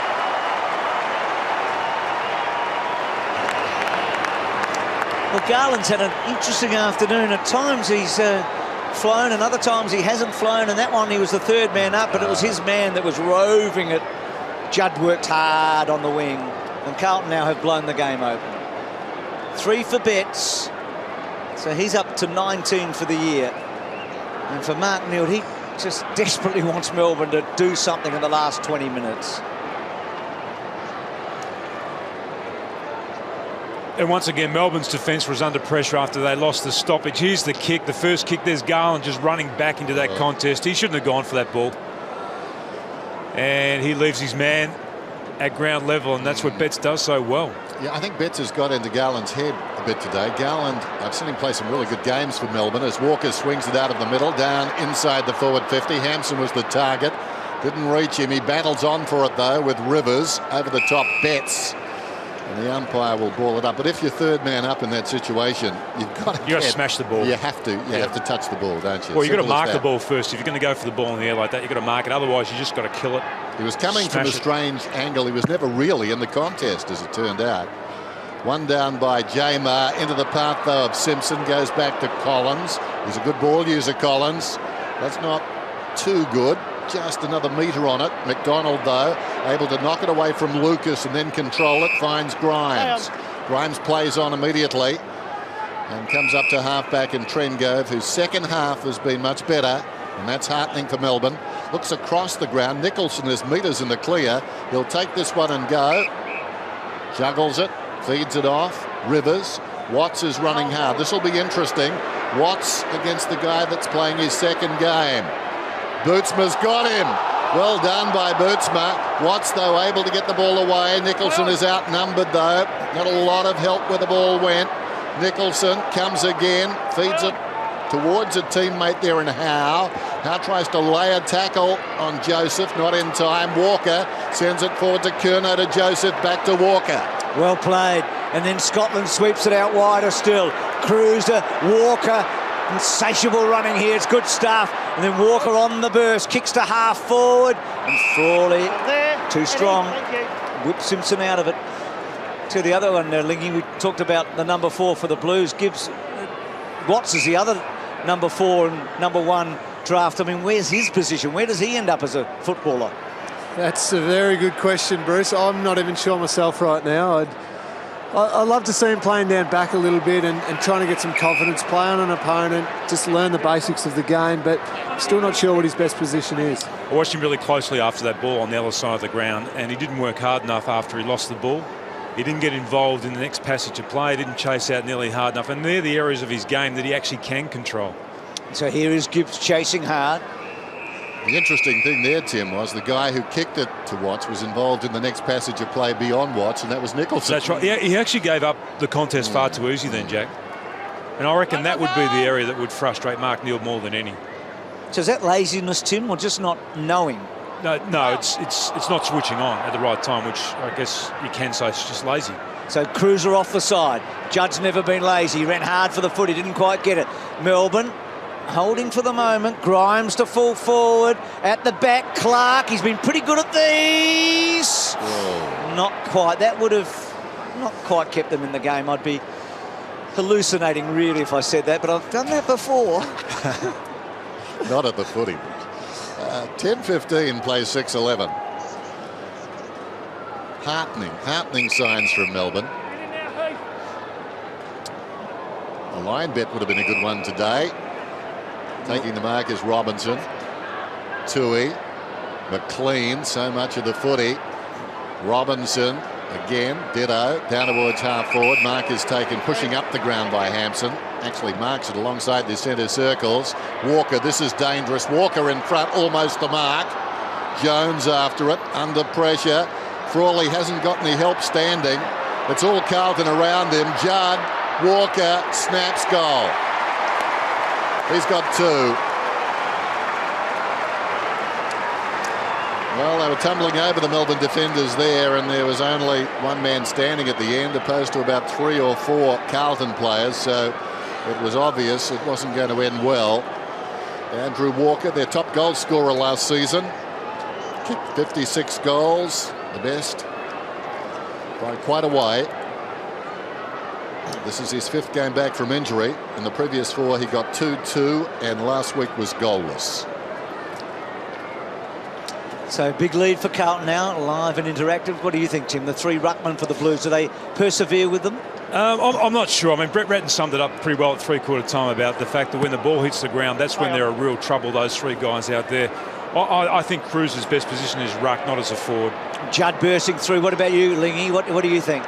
I think as long as they have an ability to be competitive down forward and actually play a role down there, they don't have to dominate, but you can't have them just purely as ruckmen.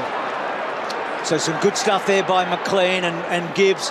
Of course, Jared Waite's the other key, isn't he? I guess when Jared Waite comes back, that's another tool forward. So Hampson's position might be under real threat there as that tool full forward. So interesting stuff anyway for the Blues to work out, and that's going to be a ball up. So here's the Magna hit with Brock McLean. Bruce, that's certainly one thing you can't question about Melbourne today. They've had a real crack, and I reckon that's all the supporters are after. They know they're a young team learning to play the game. They just want them to have a crack and play hard footy like that. So Maloney forward. So Cameron, if the siren went now, would you give Melbourne a tick or a cross today? I would give it a tick for the improvement. A lot of good signs, but the real challenge is they've got to do that every week. They're a young team playing against quality footballers here. Learn something from it, then back it up and do it again next week. Not 1 week of doing this and 100 points the next week. A grudging tick. Robinson couldn't get through, but he's got through often enough today. He's been very good, Robinson. And when he's good, he is ultra good because he plays so hard. 31 possessions, not always immaculate with the footy, but he's fierce though, isn't he? Oh, He sets the tone. He does, yeah. And we've seen that in big games when he comes out fired up. He's very much a catalyst for the other players. Jamar slung. Collins offloads. McLean got it to Gibbs, intercepting though Bale. He's seen a lot of the football today, Bale. Tackled by Simpson. Comes back to Blease. Blease, that's a clever kick. Goes with the outside of the boot. Blease and Nicholson have both been handy additions this afternoon. Nicholson is very cool, as evidenced by that kick. That was almost too cool. Done a good job. Mackenzie's played well. Oh, there's a bad miss. So he just couldn't hang on to it there, Nicholson. So Tui's high ball. Mackenzie underneath. And running in hard was Collins. He might have hurt himself there. Magnet might get it back from Maloney. He does. I think Collins has hurt his knee. So that's bad luck for Collins. It's a rotten run. That's a lovely mark by Howe. He was anchored to the spot. Back inside. Jones has got a real roll. I'm not sure what he was doing in the end. And then Clark off a step. Now Watts has to go here, and he doesn't. And Warnock takes the mark. And poor Collins, you've got to feel for him here. He's had a wretched run with injury.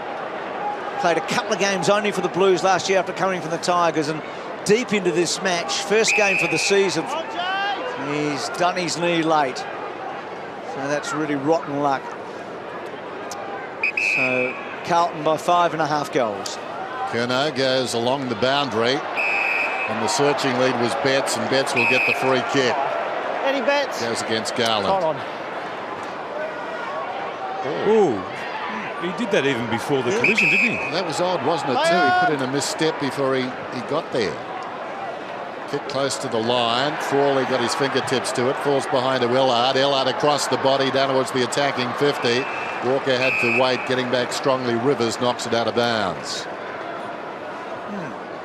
There you go. He might have done the crucial. It looked really awkward, didn't it, for him? So it's just before the contest there. Warnock front spot, gets the tap over the top.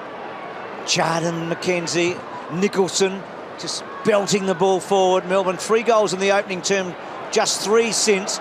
Jamison winning that battle with Clark, and then spiralling it back. Cruiser's big fly at the back. Nicholson against the tide, and then Grimes, who's done some good things. Clever mark by Tapscott, who was the late inclusion today for Bartram. Bartram's a guy that they could have really used today. He's a real goer, isn't he? He would have picked up probably Betts or Garland. Gets kick out wide to Bale. He had to mark it. He couldn't fall over. Simpson to Scotland. And McLean's going to get a vote today, I reckon. And that kick to half forward. Walker working it back inside to Curnow. Curnow to Lucas. And it's sat for him. He would have been able to take a shot at goal. It didn't. Cruiser, very nimble. Walker steps to the 50, lines up, fires, kicks the goal. No, he doesn't. Just misses by less than a metre to the left-hand side. It's been good since half-time too, Walker. Really good. Quick kick in. And a good one too, finds Dunn. Dunn got it from Nicholson. That was a great kick by Nicholson to the outer side. The hands taken, not according to the umpire. Leading back in the race, Bauer. Pursuing him is Seller. Good earnest chase by Seller. Affected the kick. Dunn gets on the end of it then. Comes back to the middle. Trengove wants to play on. Flicks it across towards Frawley. Frawley a long ball inside the forward 50. Clark, bit of a push in the back, no free kick. Tracks the ball deep to the pocket. Scotland tracks him. Very well done. He could have given it off to Bale, but he snapped and hit the post. Now that's the second time he could have given it off to Bale, and I think if Bale's got a memory, he might have a word after the game. But then again, last time he kicked the goal. Remember that set shot deep in the pocket when Bale offered the lead? That time he hit the post. So it's just by degrees that he hasn't got 2 goals.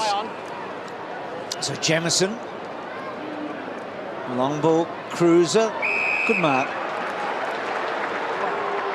Bauer, another late inclusion to Gibbs, and Gibbs running through the centre. It's a good kick by Gibbs. Robinson's in a lovely spot, uses it well and rolls it home. He's going to get a vote as well today. He's kicked 3, Robbo.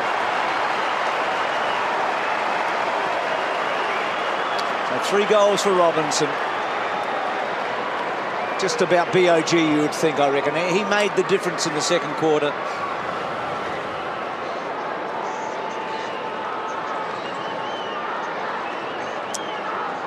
So Carlton, that line betting, Dennis, should be getting a bit 51 nervous. points. Not that we bet you and I were not allowed to, but if we did, yeah, you'd be getting a bit shaky. Ooh. So here's the Collins injury.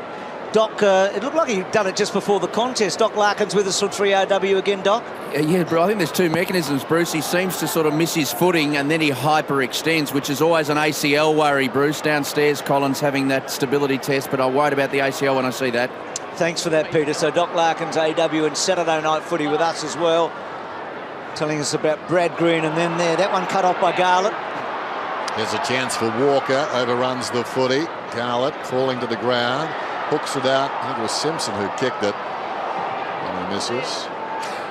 There's still, to me, Melbourne look like they're still trying to learn a game plan, Dennis. There's nothing instinctive about the way they play. It's almost like they grab hold of the ball and then they think about what they're going to do. And in that moment, they lose whatever advantage they might have had.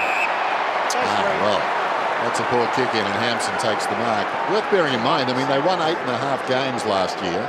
They weren't completely hopeless. No, this is an overhaul that has gone on during the off-season too. I know, but you've got to have the personnel to overhaul in a particular direction. Sometimes you've got to have a bit of a hybrid. Anyway, he knows that better than I do. Here's Hampson. And he misses. He hasn't been that accurate this afternoon. He's sprayed them.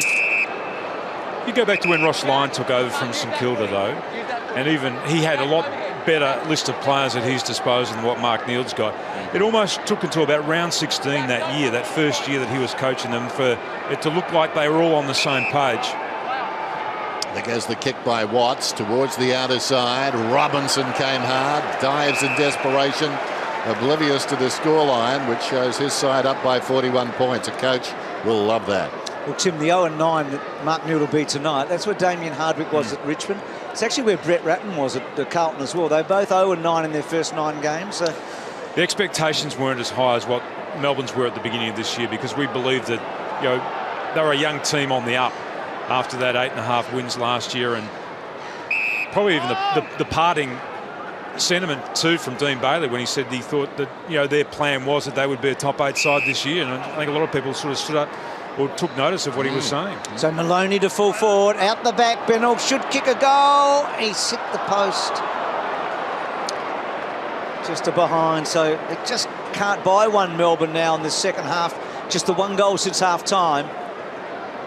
I suppose the trade-off is they lost Scully, but they got Clark. So Clark was denied Dean Bailey, but he had Scully. He played very well last night, Scully, by the way. He was excellent. Well, he's got tons of ability. Remember that night against the Western Bulldogs here on Friday Night Football? It was last quarter. Yeah, he surprised us a bit. He hasn't expressed it as much as we would have thought, given the number of games he's played. Had he stayed here, who knows? But wasn't to be. Collins. Hopefully there's some good news there. The fact that he's just sitting, watching his teammates. No trainers around him at the moment. Out of the congestion comes Magna. Just over 6 minutes remaining in the game. Scotland across half back, drives it wide, tracking it out there. Bootsma. Bootsma lays the ball into the path of the man running down the outer side, but he's not required because coming across, scooting across on the angle was Betts, long towards full forward, Hampson. And Hampson has paid the mark. Rivers comes up arguing his case, but nothing doing. Hampson simply too tall. Eddie, move out the pipe. That's where he's at his most dangerous, isn't it, in the goal square, Hampson? If you can construct your forward line so that he can be one out in the goal square, he's going to be a handful for anyone. He's got his second.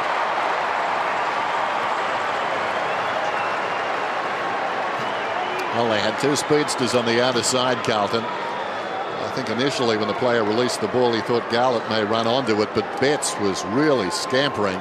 Took the ball outside the 50, and it was a good kick that favoured Hampson, and Hampson able to take that mark. So the debate about the 3 big men will roll on this week, but Hampson what he can control. He's trying to. 2 goals at either end of the game. So we talked about Mark Neal being in the same spot as Damien Hardwick and also Brett Ratton at 0-9. So Hampson's taken 8 marks. He's kicked 2. He's missed 3. He needed 2 goals today at least, doesn't he? He has to get a couple of match, you would think, as that key forward and maybe create 1 or 2 others. But he hasn't kicked all that well today, but he has been able to clunk the mark. So you feel like they'll persevere with it a bit, Tim, as Carlton going forward hard. Judd was just terrific there, running on to it. Can Warnock get it to Juddy? A late goal from the Judds to be handy here. Just for the highlights reel. Bet, Curnow, can't quite fend it off. Handball out wide, Melbourne tracking it. Nicholson hands it to McKenzie, to Jones, to Blease. And then Blease, Daisy cuts it to Magnu, picked it up well, and then rode the first tackle, got the second. Bootsma, little one forward. Jones waits for it. Melbourne work it out. Grimes involved, and then Jamar to a 1-on-1. How have you seen Clark and Jamison, Tim? It's been a great battle between those two. Jamison this time emerges with the footy. Goes forward. Watts goes back and takes a good mark. And will get 50 against Betts. I think Jamison is one of those great lockdown, big key defenders that every team needs. And that's been a great jewel. There hasn't been a lot of easy supply into that forward line for Clark, and that's what a forward wants. He wants quick ball movement. They've really struggled across half forward, Melbourne, all day. That release kick from half back, they haven't had anybody that's been able to get a lot of break on their direct opponent. Dunn after the mark goes looking for Clark. Bennell overran the football. Joseph mistimed the hand pass. Lucas is in trouble and the ball goes towards the boundary line and out of bounds. So just looking at the stats for the afternoon, Robinson and McLean both on 32. Walker next best with 25. No, Ellard's got 27. So they're the top possession getters as far as the Blues are concerned. Out of the congestion, the kick comes from Simpson. Tackled is McDonald. Guess who? Robinson. At close quarters to Lucas. Lucas back to Gibbs. And then Gibbs under pressure out on the full. We've been talking about Melbourne a lot, Lingy. What about the Blues? I mean, have they played well enough to beat a top 6 team today?